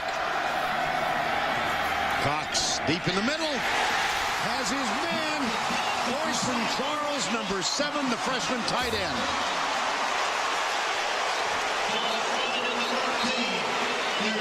Unfortunately, Danny McCray, number 44, is matched up on this one, and this time Joe Cox throws a perfect ball. There's a flag down here, obviously. Nice route. Watch the matchup right here. Beautiful throw from Cox this time. Man-to-man coverage. Looks back. Could have stayed with him one more step or pushed him a little wider, but that's how you throw the ball to the tight end.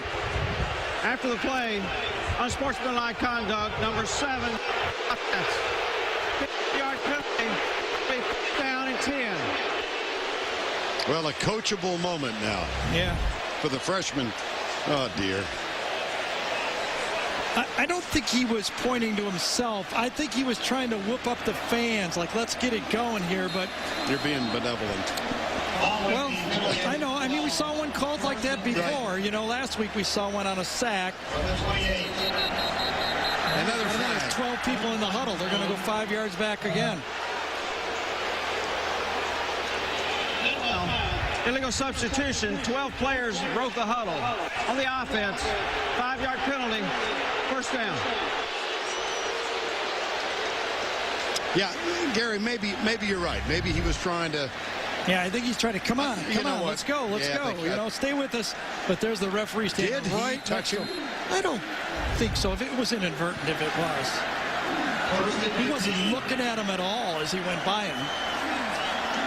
Now you saw the graphic about penalties. Georgia always heavily penalized. They faked the reverse, handed off up the middle. And there's a pile moving to the south. Yeah. I mean, just to feel how big those penalties were, that great pass by Joe to get the first down was 22 yards. The penalties were 20. So they got the first down, but it was a 2-yard gain. 2nd down and 9.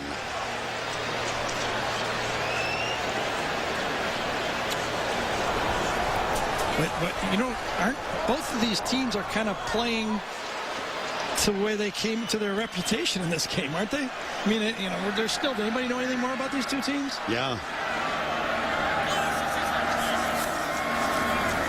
Cox into the flat, caught by Chappis, but not much. Harry Coleman is out there to make the tackle. And that's going to bring up 3rd down. Coleman with the tackle.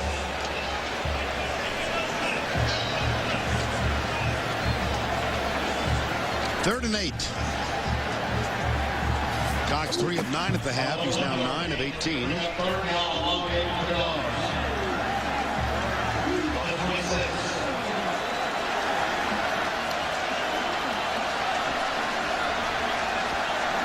almost know it's zone here. They got Hawkins on A.J. Green. They're not going to play man.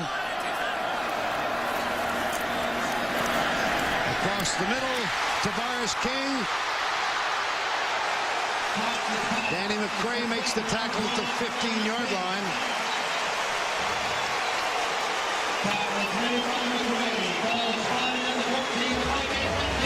Another good throw by Joe Cox, and this time he knew it was zone. I bet his pre-read told him it was zone. The middle of the field was wide open, and he just threw a dart in there.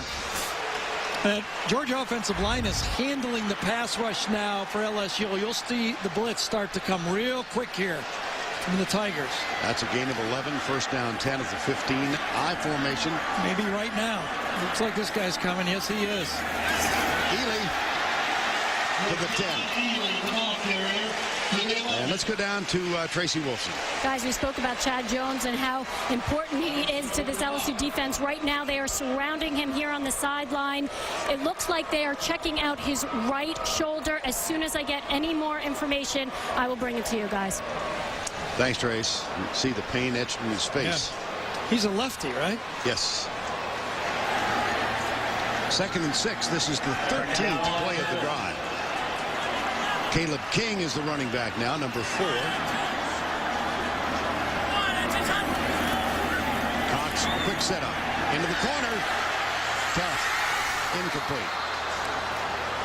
Patrick Peterson right there. I think it was a hit when Chad Jones was trying to come into it. I think he caught his arm in the tackle. Watch coming from the right side, bottom of the screen. He comes across, and I wonder if his right arm, see, yes, his right arm, like his bicep comes, and then he lands on it at the same time.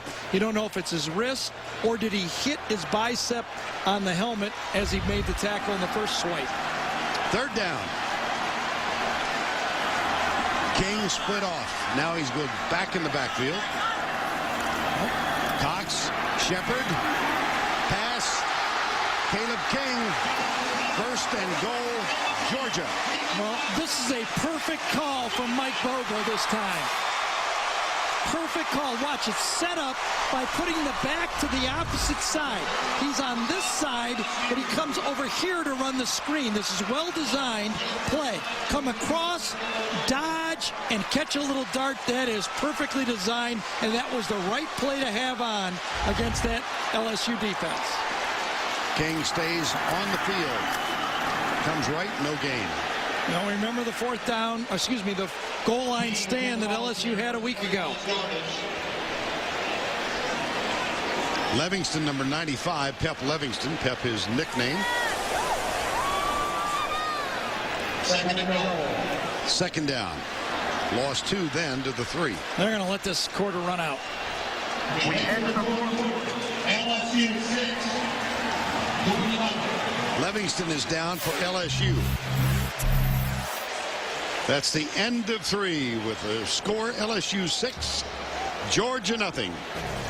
We will return to Sanford Stadium right after this word from your local station.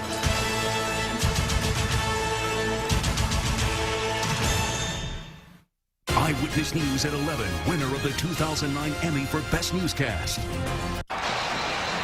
Beautiful October afternoon, the view from above Sanford Stadium, 90,000 plus on hand. We began the 4th quarter, 6-0 LSU, but Georgia about to execute its 16th play in this drive. They've got a 2nd and goal from the 3. Vern Lundquist, Gary Danielson, Tracy Wolfson with you. SEC football on CBS from Athens. 16th play of the drive. Well, you got the premier matchup to the bottom of the screen here.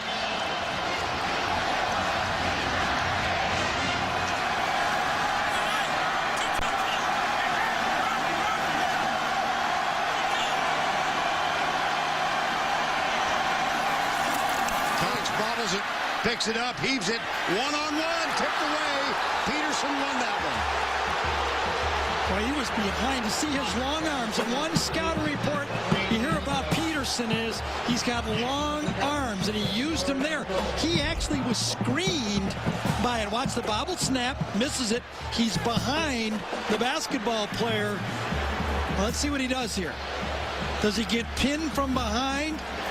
Green pushes him around. Look, he's behind. Look at that play. That's a wonderful play. 3rd and goal.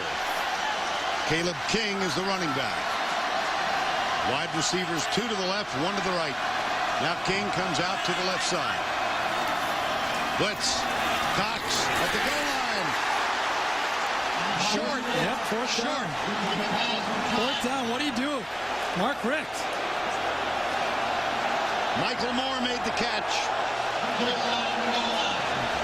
Gotta believe he's going to go for it. Chappis and Munzenmeyer, the 2 fullbacks, come in.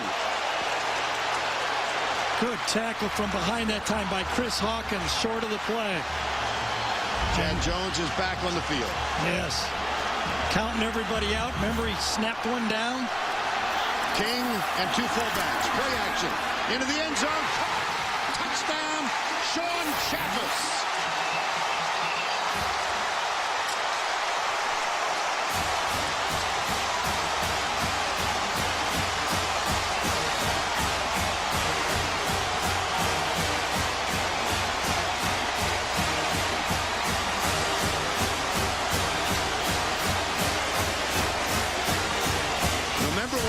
Rick said to Tracy Wolfson as we started this half. One drive, we can go ahead. They just did. Blair Walsh with the extra point. Well, they snuck Chappis in here, hit him out a little bit.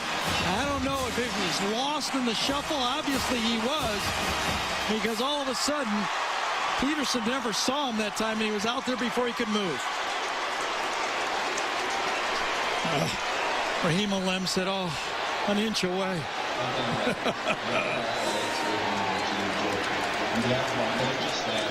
Calmest guy in the joint is Mark Richt. That's kind of typical behavior.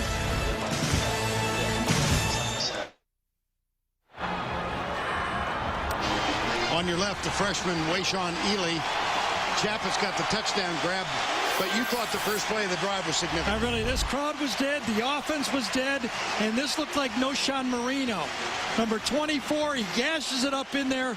And I'm telling you, sometimes a running back can make a whole world of difference in an offense. How many times, Gary, do you recall a team going 18 plays in one drive? No, you got to have help. You got to have penalties like happened and everything. You know, I mean, I think they converted on that drive 3 third downs, and most of them were long, too, in that situation. Joe Cox, ineffective in the first half, 7 of 11 on an 18-play drive that took only 60 yards. And here is the kickoff from Walsh. Holiday bobbles it, picks it up. Watch out! Watch out! Prince Miller misses the tackle. And Trendon Holiday. Well, late play by LSU is going to get called here, I think. A late penalty. A dumb late penalty. I think it was Chase Clement, number 88.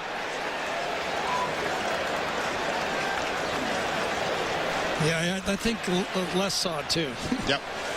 And that's where it happened. That's going to take it back a long way. After the play, personal foul, number 88, receiving team. Get a player out of the play. Defenseless player. That's 15-yard penalty. First down. Now he's saying it was a defenseless player, not in the action. It was a clean hit. Clement is saying, "Come on, I hit him." Let's see if we can pick it up. Here's Holiday going right. Prince Miller missed that tackle. Can't see it there. No, it happened right after the whistle was blown. So it negates a 49-yard kickoff return. Here's Scott. I still can't figure out why the yard seems so tough to come by for Charles Scott. Well, I mean, this Georgia defense is just stout inside. The tackles, the defensive tackles for Georgia, and those 2 inside linebackers, Curran and Gamble, are winning. Let's be honest. Owens, Weston, Atkins, Gamble, and Curran are winning the battle. In the third quarter, which has expired, LSU 2 possessions, minus 11 yards. Here's Jefferson. Got Dixon, the tight end. That's going to be a first down across the 50 at the Georgia 47.5-yard line. I mean, if you're going to move the ball against, it looks like the Georgia defense, you're going to have to be wide open. It does not appear that this LSU version this year can ram the ball down people's throats. Trendon Holiday and Terrence Tolliver come over to the right side, and a little conversation with the officials, maybe a clock issue. 40-second clock's not running, it doesn't look like. Report from the bench that Lyle hit the offensive guard for LSU, out for the game, sick, ill.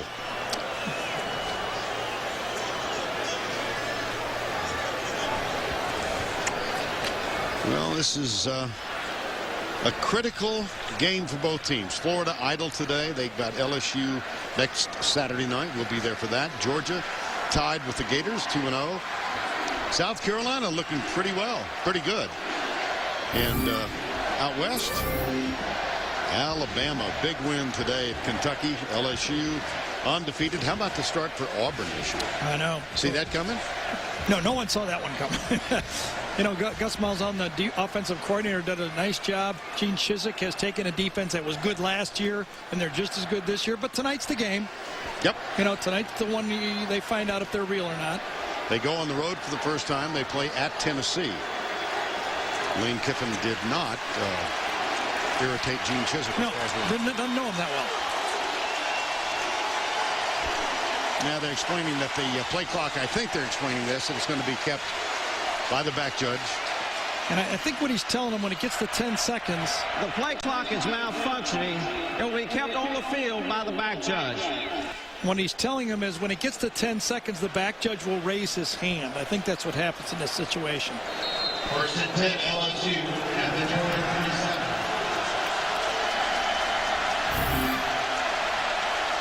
Jefferson, stunt. Oh, boy.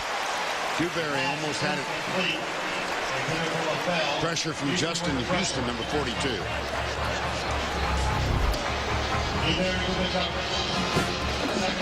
Pressure, a little bit inaccurate. Very, very dangerous. Dewberry could have made the play. Just tipped. And this is what happens. You throw the ball over the middle of the field against SEC zone defenses, bad things can happen if you're inaccurate.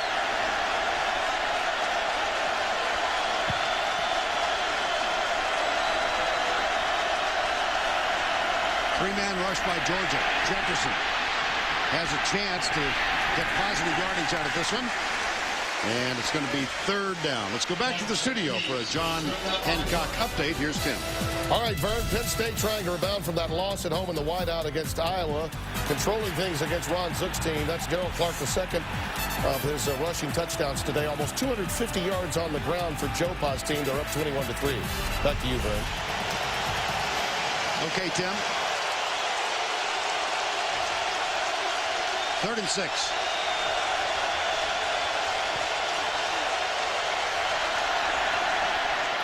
Into the double coverage, and LaFell can't hang on. Prince Miller and Darrell Gamble were both there. This was just good defense. Sometimes you just got to hand it to the other team. Miller comes in, he reads it, hits LaFell just as the ball gets there, and that's great timing by Miller and that Georgia zone defense right there. Well, I tell you, Georgia, you see it's safe. Defense stays, play it safe. That means they'll call a defense, they'll put one guy back, and they'll play a regular defense right here, looking for the fake. And they've got Josh Jasper, the field goal kicker, back, also the pooch kicker.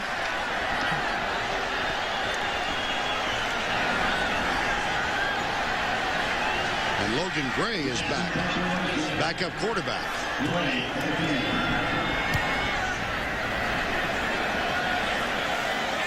They'll let that one go. Whoa. Nice play. Yes, indeed. LaFell. Brandon LaFell tipped it back toward the 3-yard line.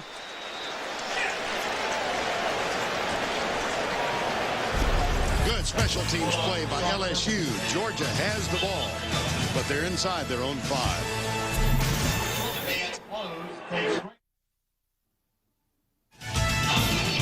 so glad to be in the swing of things. College football on CBS. It begins next Saturday at 3 o'clock. College football today. Then the first game of a doubleheader. Alabama, ranked third, undefeated, 5-0, goes into Oxford to take on Ole Miss at 3:30 Eastern. Gary, Tracy, and I and our entire crew will be in Baton Rouge for top-ranked Florida against LSU, 8 o'clock Eastern next Saturday night. Well, if LSU wants to keep that number 4 next to their name, they need to get a stop right here. I mean, this is a part of the game. If they turn the ball in a 3-and-out here, I think their offense could put points on the board. This is a series where the LSU defense basically can score if they get a 3-and-out. And they're going to go with Ely again, aren't they? 24, look at that. Yes, how about that? Wayshawn Ely, the deep back, gets the handoff. Fine job defensively by LSU. He does get across the 5. Harry Coleman, who was a safety last year, now moved up to linebacker. Here's Wayshawn Ely, number 24, and number 24. You know that one. Chappis, who had the touchdown grab. Vince Vance is in at left guard right now. Cordy Glenn, who has played both guards and tackle, is to the left side. Play fake from the end zone. Cox throws it. Oh, dangerous. And not bad that he overthrew that as Chad Jones came over to cover the tight end, Orson Charles. Great defensive play that time because the play was designed to go to Chappis again in the flat, and he got collisioned off on the play. Watch Chappis come to the flat and get hit off on the play. I'm not sure who did it, but once Cox couldn't go there, was defensive end Alem. See that right there? That knocks down the primary guy, and Cox had nowhere to go but to throw it away. Good defense. And your basic big play coming up right here. 3rd and 8. Just 4 rushing. Cox, a lot of time. And he throws it away. It's going to be ruled an incomplete pass. Wow, that could have been a safety. Intentional grounding in the end zone exactly. is a safety. Did he get outside the tackle box? I guess. I don't know.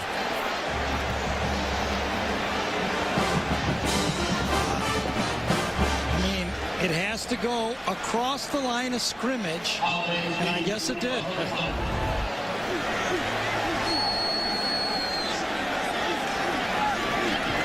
From the end zone, Drew Butler. Fair catch at the 49, make it the 50-yard line. Take another look at the play in the end zone here. Remember, the quarterback has to get outside of the tackle box for this to work. I don't know if he can keep it, but he's got to get outside 71. He's a yard outside the hash. Cox is inside the hash. He goes outside the hash. Yes, he does. He's outside the tackle box by a smidgen. A smidgen. As Vern says it, that's what it is, a smidgen. And now it's time for our Geico game recap. Low-scoring affair here in Athens on the first Saturday in October. Jasper had a field goal for LSU. He came back with another, so 2 first-half field goals. Joe Cox had a miserable first half at quarterback for Georgia, 3 of 9, as the Bulldogs had only 49 yards. But think back to the significance of this stop by the Bulldog defense on 4th and inches. Subsequently, at the end of an 18-play drive, Chappis with the catch on 4th down. The extra point good, and the Bulldogs lead it 7-6. Couple things. LSU has not come back to Russell Shepard in the second half, and they have not thrown a deep ball in this game. Both LaFell and Tolliver are the right side. 49 yards away. Here's Jefferson play action. Oh, he had him a deep ball. He had him a deep ball, I think, on that one. Tolliver? Yep. Yep. Instead, it's a sack. Justin Houston, Doughton, and Rennie Curran. That's the 5th sack today. Safety secure, but if Tolliver goes down the sideline, he runs right by Prince Miller, and he's got him deep. Lost 5, 2nd and 15. Rennie Curran. And anything but a sack there. Another bad sack. Remember we talked about the number of sacks Jefferson has had? That's a lot. Left side. Caught. Tolliver. Hit. Rennie Curran, one of the standout linebackers. First team All-SAC for Georgia. Leads this team in tackles. Parents are from Liberia. And a wonderful thing he did. He's wearing a sticker on the back of his helmet for number 94. See it? That's not for a teammate. That's for Boston College linebacker Mark Hersley, who is apparently going to recover from cancer. Announced that this morning. And Curran was so touched by the story of Hersley that he asked if he could wear the sticker. He's the only player to do so. Here's a flag and a big play for Georgia. I'll tell you, Cade Weston again. This guy's a monster in this football game. He is killing the inside 3 players for LSU. He doesn't get the sack, but he blows up the play. Number 60. Fourth down. Will Blackwell is number 60. Remember, he's in for Lyle Hitt on the play. Cade Weston limping off. Yeah, there he is right there. Let's see him blow through on this play again. He has been a force in this game. Look at this. He causes it, draws the penalty on the same play.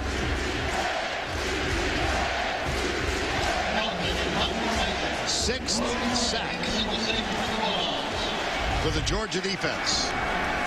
Hilton on to punt. Derek Hilton, the JC transfer. It's Logan Gray, the backup quarterback, who is at the 15-yard line. Gray takes the catch at the 14. 7-6 Bulldogs. Fourth quarter.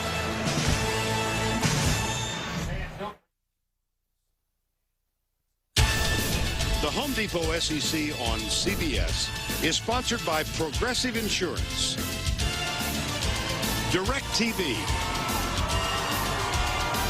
Outback Steakhouse, and by Dr. Pepper. Gorgeous late afternoon Saturday in October in Athens, Georgia. And these aerial views of the SEC on CBS provided by DirecTV. You know, 7-6. I mean, it's like I'm going to watch Ray Goff come out here and hand the ball off to the tailback. Or Matt Robinson. Yeah, Matt, right. You know, I mean, this is just... I feel like I've been doing a 1960 SEC game here. That is Vince Stewart inside. Right.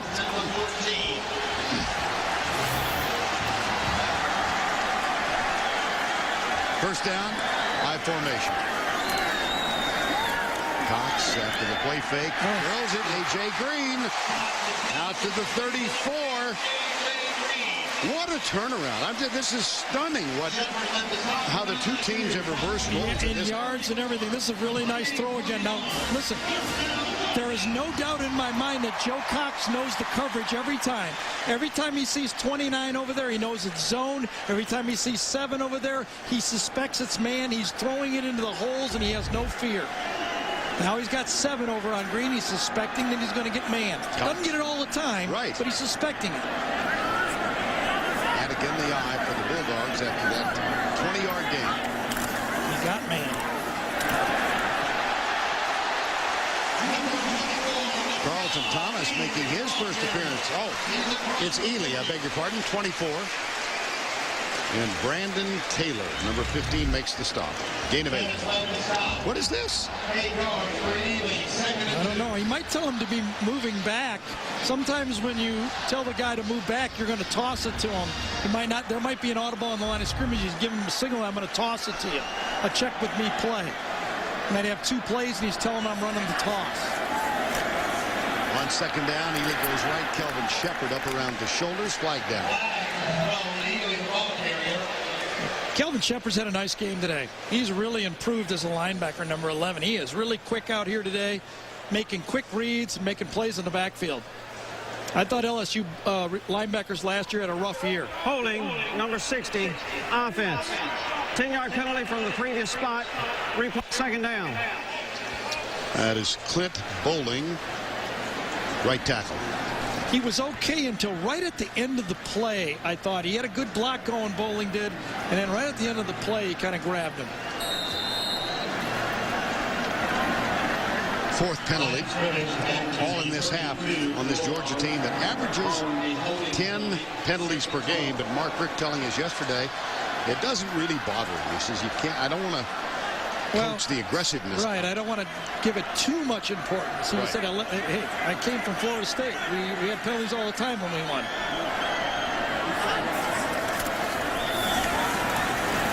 Nothing doing on this one. It'll be third down. Now Joe Cox in the second half. The senior, fifth-year senior out of Shaw. As Vern told you, he had 3 completions in the first half, and he's had now, 10 or 11 in the second half. He has been, he's come through when they needed him to come through. He's still missing a few, but he's making enough now. Now, remember that last drive, the long drive, what was it, 18 plays, Vern, you said? Yes. 3 third-down conversions. He's got a long one here. This is 3rd and 13. 3-man rush by LSU. And the flip out to the left side. That's Caleb King, number 4, tackled by Harry Coleman. And it will be 4th down.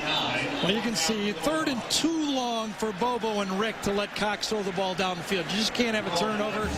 Dumped it off and punt the ball. Man, I agree. You just can't put that kind of pressure on Joe Cox. He doesn't have enough experience to do it. So Drew Butler is on to punt, son of Kevin Butler, the great place kicker for Georgia in the early 80s. Who had a great, oh my goodness, this is dandy. Fair catch call. 50-yard punt for Butler. 6:47 remaining. 7-6. Bulldogs.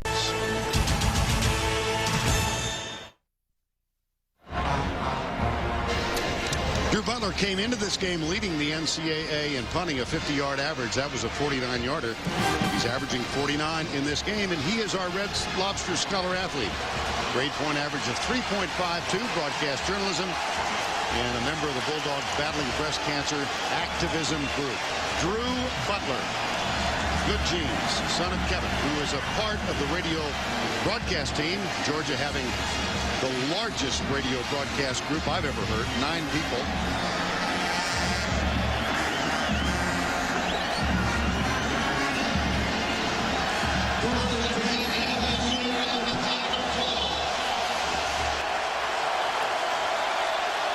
First down and 10.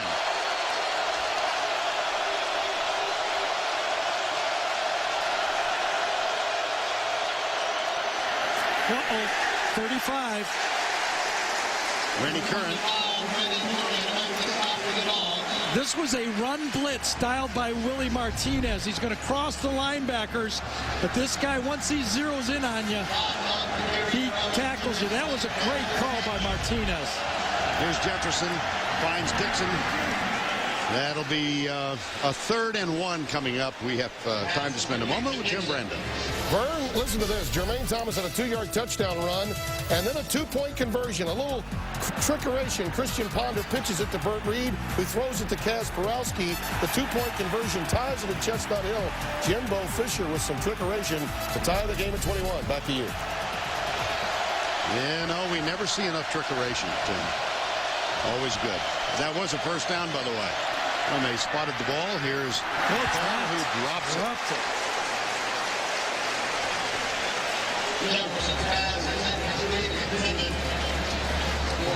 Lenny Curran, when he tracks you down, he tackles you. The Jack Links action cam, Gary. Yep, and look at that leverage by Curran right there. 13 tackles today. You can't do any better leverage than that. His knees never touch the ground. Second down, play fake. Tolliver over his head. It'll be 3rd down. That was a corner blitz. You got to give Willie Martinez credit. He rested his big guys early in that second quarter when I said, why is Curran not in there? He rolled the dice. He got away with it. Now His defensive line and linebackers seem fresh. He's blitzing. He blitzed on first down. He just set the corner blitz right there on second down. He seems to have a rhythm in his defensive play calls.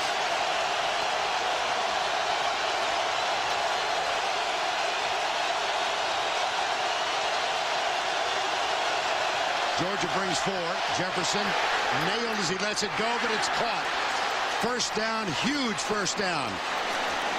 That's Ruben Randall, the freshman, number 2, a gain of 17. Their next great one, because this is a little bit behind, and got off just in time that time. And Randall, I think it's Marcus Doughton, gets him right as he throws the ball, but a beautiful catch. Jefferson across the middle. This one's dropped by Dixon. So LaFell and Dixon, 2 of the 3 outstanding pass receivers on this team, with drops on this drive. That time it was Geno Atkins that put the pressure, and every time that Jefferson is throwing the ball, he feels either people at his feet or guys coming right on his backside.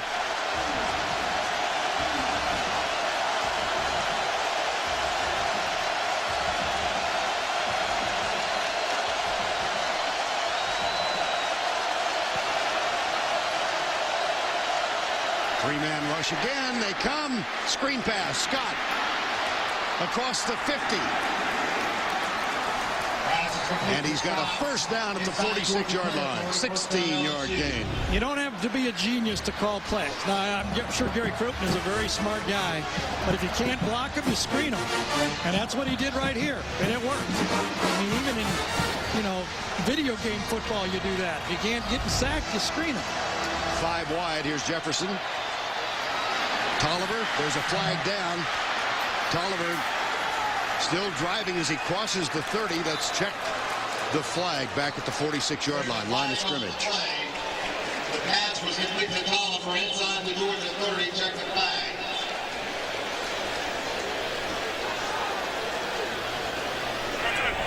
Illegal shift, number 8, offense. 5-yard penalty from the previous spot.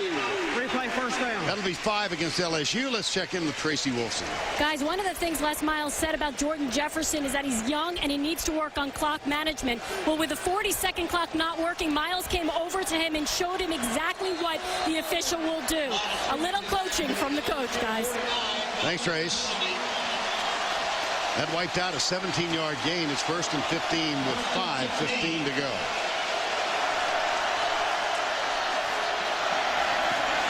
Jefferson drills it, caught at the 40, and it's Randall again inside the 40, tackled by Brandon Smith. Well, Ruben Randall will be the next great receiver at LSU. Biding his time, he's got some good ones. But I'll tell you, this guy's got a gun. He does not yet have the pocket awareness of a seasoned veteran, but you can tell he can throw the ball. 2nd and 3. Jefferson chased, escapes it. Whoa, big play.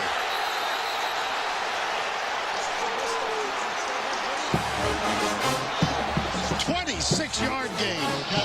And it appeared he was going to be caught from behind. This time, for whatever reason, it was man coverage because there's no Rennie Curran on the inside, okay? When Jefferson gets flashed out, you'll see why.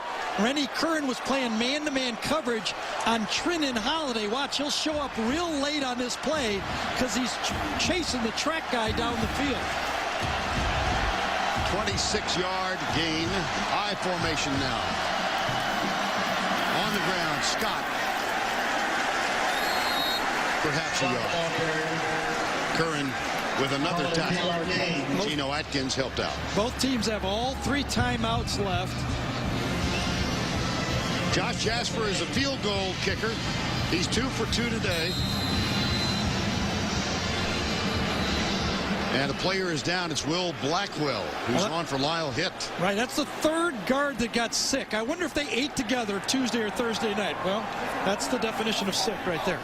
Remember, we had Dorosic was sick, Hitt sick, and now Blackwell sick.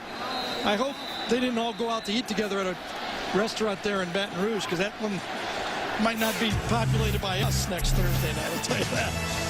That's a guarantee. Not unexpectedly, Rennie Curran has been a star defensively for Georgia today, Gary. Well, 16 tackles, and he just has a way of finding the football. And once he does, we saw his arms. We visited with him yesterday. He's got biceps like you would not believe. Great leverage and making plays, like usual, all over the football field. Alex Hurst, a freshman offensive tackle, is now in the game playing guard. I wonder if the flu is going through LSU. That could be it also. Second down. 2nd and 8 at the 11. This is the 11th play of this drive that began for the Tigers at their own 12-yard line. Scott. Boy, face mask, wasn't it? Yep. Yeah, it's coming. 2 of them. And that'll be a first down. And now Mark Richt will have to start thinking about using his timeouts. Right. He has 3. This might have been Geno Atkins. You know, there were 2 face masks. Yeah, you know, Geno was getting face masked on the play, too. Personal foul, face mask on the defense. Half the distance from the end of the run. Automatic first down. I swear he was getting tugged on early. Right. Now Mark Richt has to decide on his timeouts. He cannot let LSU bleed off 2.5 minutes on this clock and then kick or score a touchdown on the last play. He needs to think about using his timeouts. Both teams with all 3. Russell Shepard is on the field in the shotgun. LaFell and This Tolliver, does not look they're right. confused. They're going to have to take a timeout, LSU. Yeah, this does not look right. You know, I'm really surprised they'd go with Shepard. Now, he hasn't run the ball in all this time. I'm surprised. And you saw Shepard getting a little speech in his ear.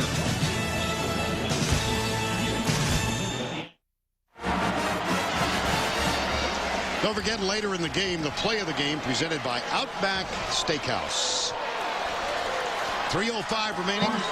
LSU trails by 1, 1st and goal following the face mask penalty. And Russell Shepard, the true freshman out of Houston, takes it and comes right.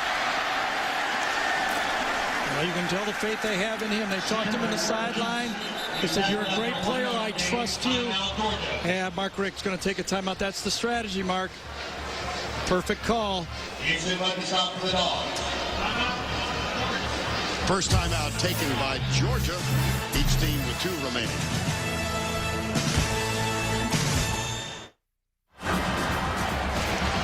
Willie Martinez, defensive coordinator, chatting with us yesterday, said we've really played pretty well in the 4th quarter. Here's graphic demonstration of that. But they need to stiffen their resolve right now. It's a 2nd down and goal. LSU trailing by 1. Dixon sets up to the left side. They'll hand it off in the middle to Scott. Touchdown, LSU. And they're going to go for 2, obviously.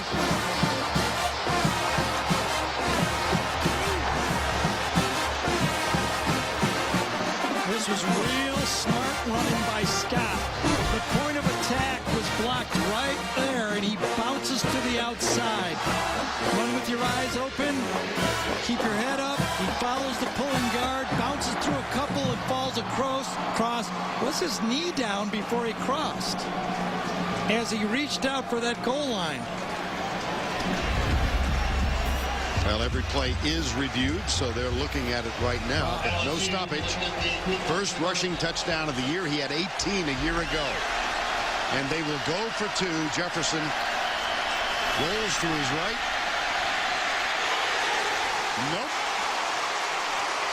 Rennie Curran, who else?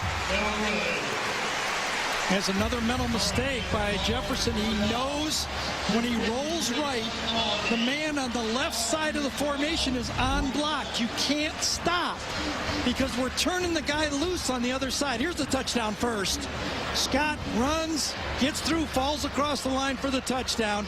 Now in the 2-pointer, once you stop, you're dead. From the backside, that guy is not blocked. He's unaccounted for, and that's on the quarterback. If it's not there, toss it up in the air. One of my tall guys might catch it. Jefferson led the LSU Tigers on an 88-yard drive, 13 plays, the biggest of which was his run for 26 yards. And they get the touchdown in 3 minutes and 54 seconds now. The point you raised, they scored too early? Well, you got no choice. I mean, they ran the ball there, but I mean, it was good management by Mark Richt. He had to take his time out, and now he's got a chance. You know, I mean, you get 4 down territory. Now, in this play, when Jefferson ran the scramble that Vern was talking about, it was a man-to-man defense, meaning Georgia had all of their guys in the back of the end zone playing man-to-man, and you saw right at the end of that play, Curran try to make the tackle.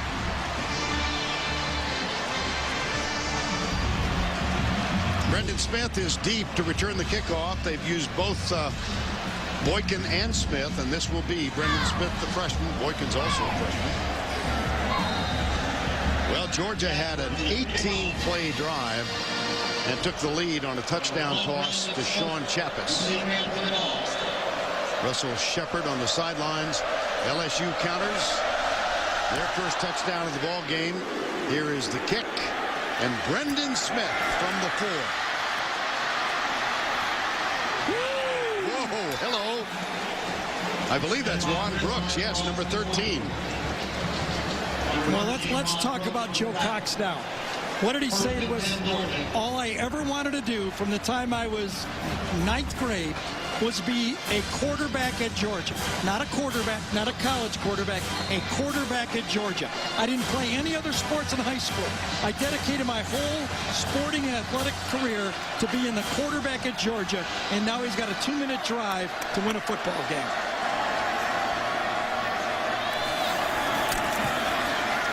Lobs it across the middle. Caught. Caleb King. That's a nice start for Joe Cox and the Bulldogs.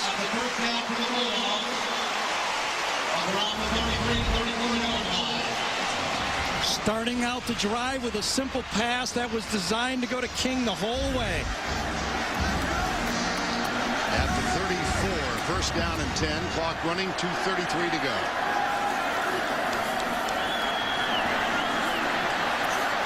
Looks downfield, and I think, he found a man. Yes, incomplete.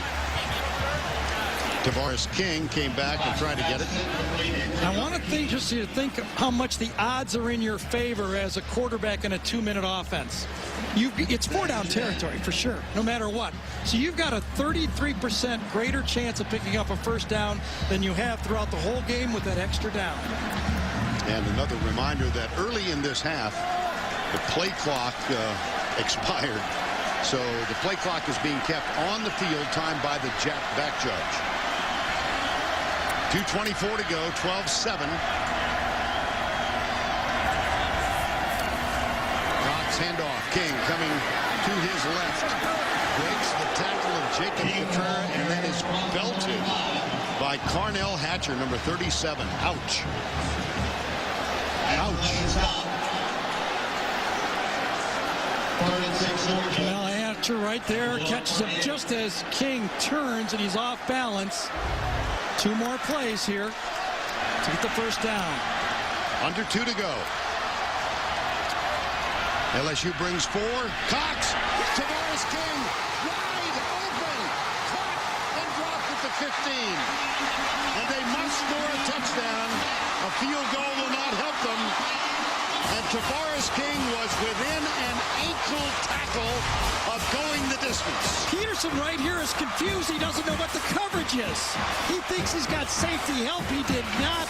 A miscommunication in the LSU secondary, and Cox finds him. Brandon Taylor saved the touchdown, a 46-yard gain on first down. Caleb King to the 16-yard line. The crowd didn't like the call. No, I think the crowd wants a timeout, but Mark Richt is playing it right. If he scores, he doesn't want to give LSU time to come back. Remember, LSU would only need a field goal. I think he's managed it properly here. 2nd and 10. Cox in the corner, man for man. Caught. What a play. A.J. Green. What a play. Wow.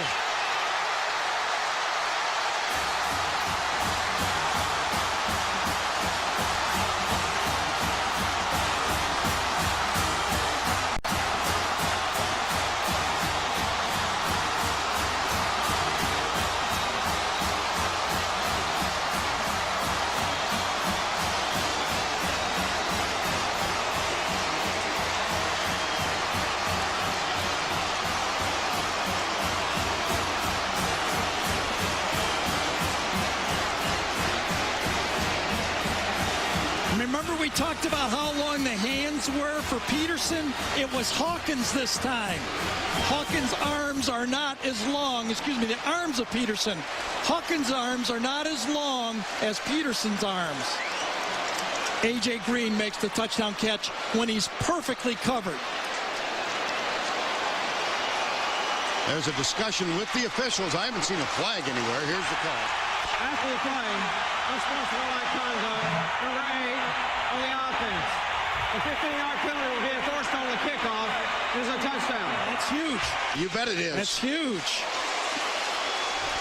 Mark Richt wants to calm his team down. He's called timeout. All right, let's set this up again.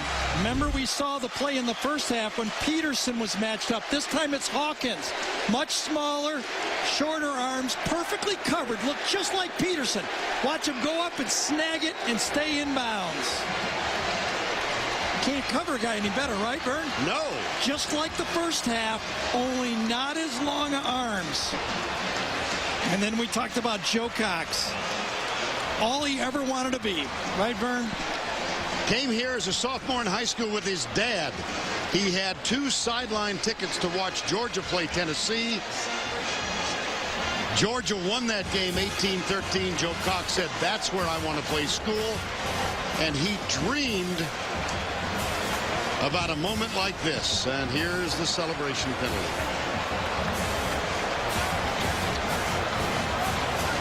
I don't know. I didn't see anything yet. It might have happened before he reached the first player. Oh, he went right to his teammates, though. It's Charles and Deidre Cox. That's Charles on the left. Came here in 2002. Had a friend who installs scoreboards around the country. Think how proud those parents are. Cox. Too high. So, 13-12.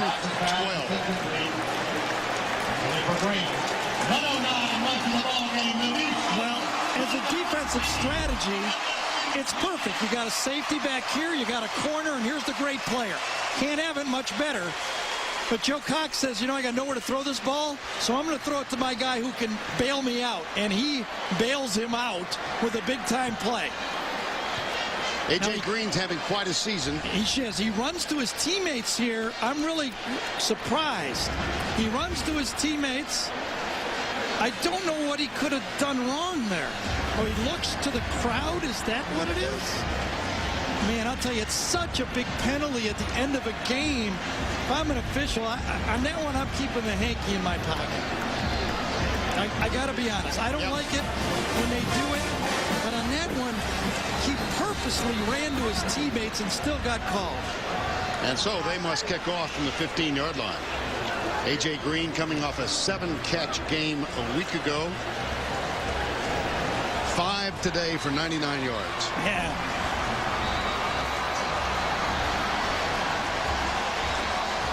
However, 13-12 field goal wins it for LSU.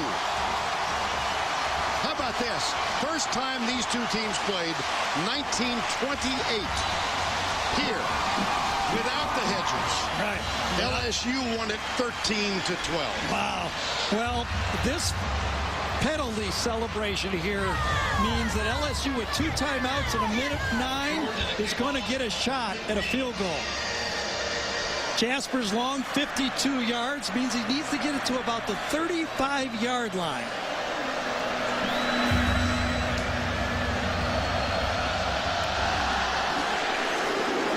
Holiday and Brooks. This will be Trendon Holiday. Flag is down. Holiday is not. There's a flag. How big is this flag back at the 12-yard line? Oh, it's got to be too many men, doesn't it?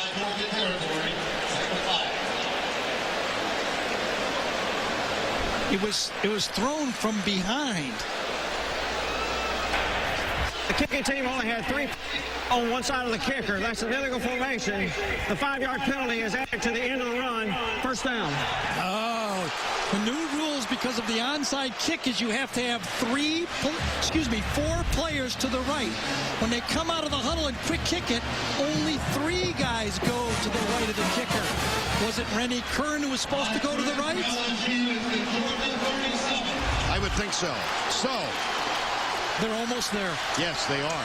And remember when we said about penalties for Mark Richt that he said, I can't let them bother me? Well, those 2 last penalties are huge. Brandon Smith, number 1, is in the backfield. Scott Jefferson, defensive backfield, that is, the freshman. First down and 10. Scott. They got to take a timeout. They have to take a timeout. Right there. Now remember, at the end of the first half also, I mean, we always can look back, and it's easy. Les Miles told Tracy, I wish I would have gone for that field goal. He said, if I had to do it over again, and there's 3 points right there already. And he also, in the last minute of the first half, only got 1 playoff. That's right. A 3rd and short. It got stopped, and he let the half run. But he's got a chance to save it. Josh Jasper, career long this season against Louisiana Lafayette. Out of Memphis, Tennessee.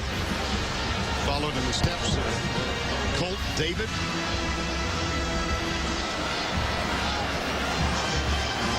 He's 8 of 9 for the year. Now, they had problems with the snap and the hold on an extra point last week, but that was in the range. Well, they're already in field goal range, but of course you don't want your kicker to go for 50 yards. Will they get a quarterback draw? Yeah, Scott to the what a run. Whoa! Here goes Scott. Touchdown, LSU.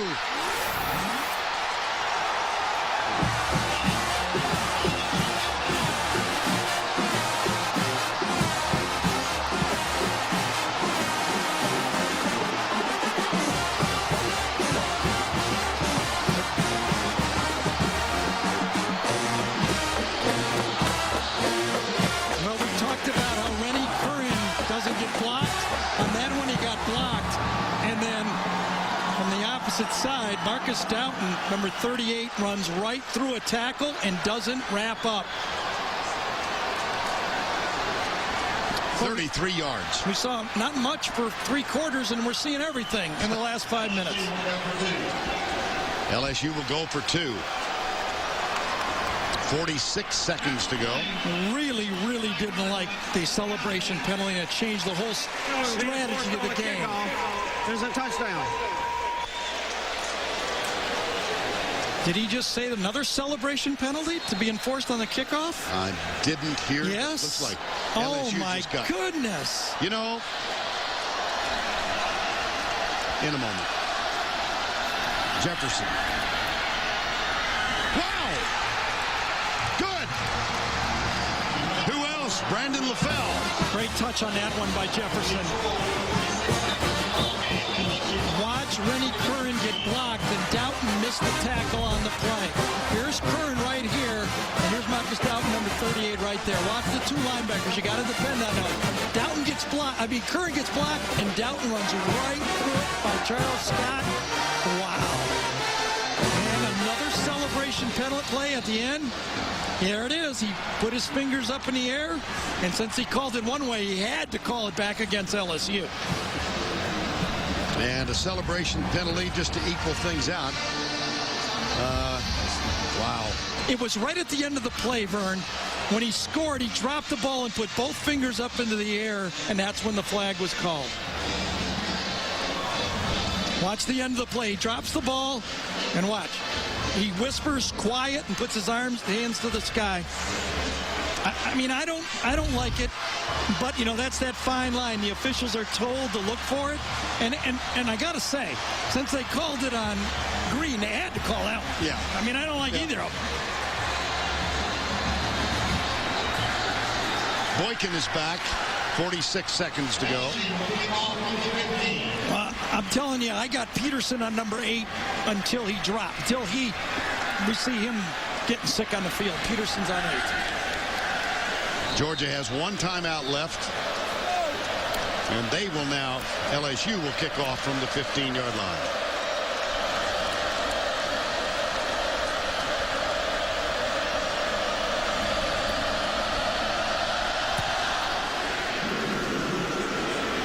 Boykin, 22. Not much more. Well, I think we should visit the celebration, excessive celebration. First, A.J. Green. I mean, he goes to his teammate. Right. Goes to another teammate, trying to get off. Gets bumped to the side. And then kind of looks up, and then the opposite side, Charles Scott puts both fingers up, and then I thought both were excessive because it changed the strategy in the game. You thought the penalty call was excessive. Yes, I did. First down and 10. Low snap. Can't. Has to fall on it. You got to take a timeout. Wow. It's amazing how the emotion can go from so high to rock bottom. You know, I mean, everybody talks about momentum. I'm not a big momentum guy. I don't believe, people can believe what they want. But if there ever was such a thing, this game proves there is no such thing. Georgia uses its final timeout.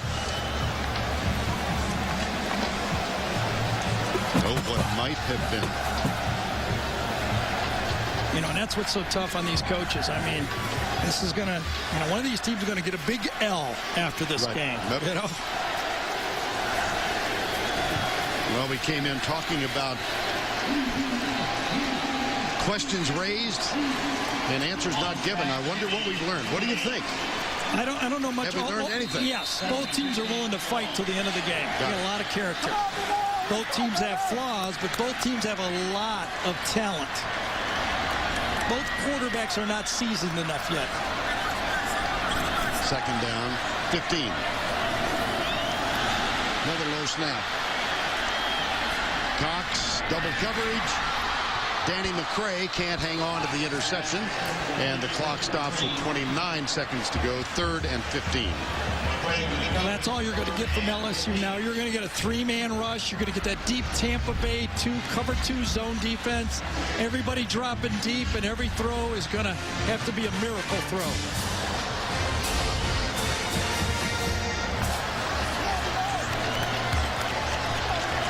Third and 15.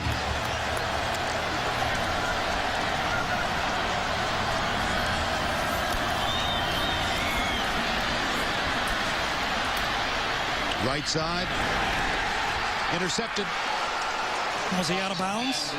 Yeah, I think it's going to be incomplete. Incomplete. You get the idea. Les Miles doesn't agree. Let's look at the end of the play.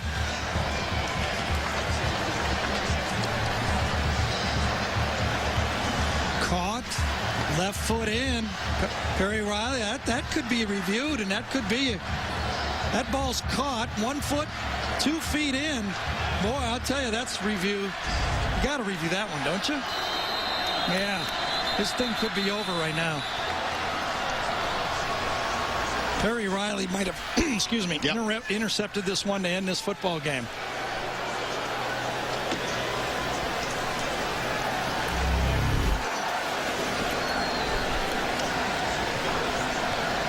Catch, control it, left foot, heels coming down. The previous play is under further review. He's almost got his heel down to his toe. Yes, his toe, there's green outside that toe. Absolutely, he's secured that ball too. That ball's not moving at all. This football game should be over.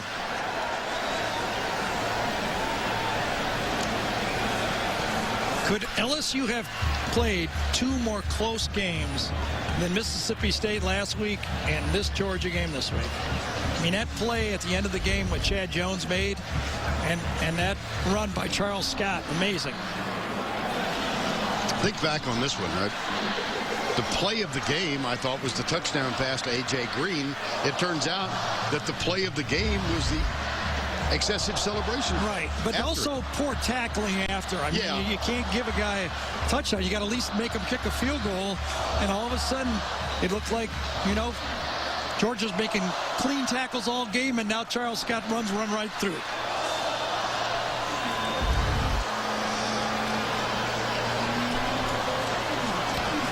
You know, and what that sets up for us, if this interception stands, there's two teams playing next Saturday night that has won the last 3 national championships. I'll be there. As will I. As will 90,000 very loud, raucous LSU fans. And then big question that we'll be hearing all week, will Tebow play? Yep.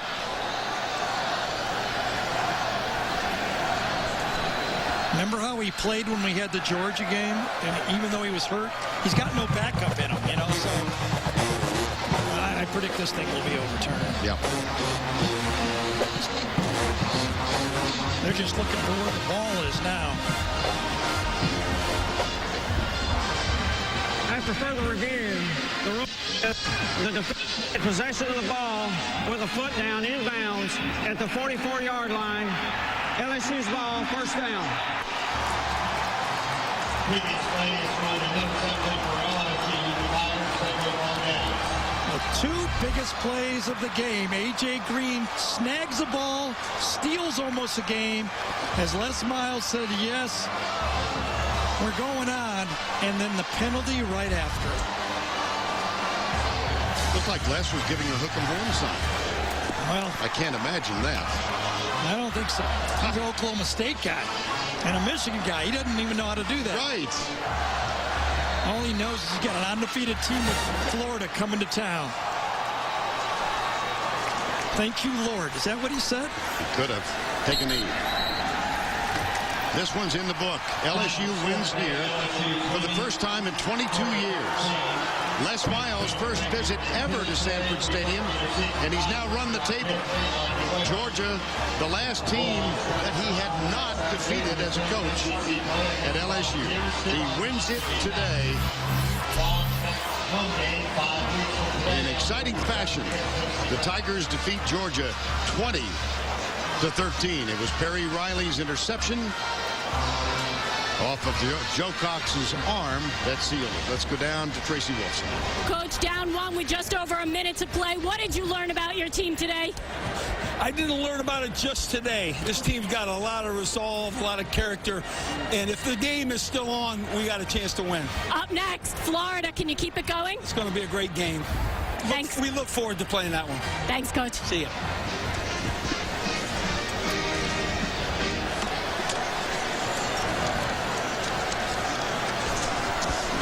Okay.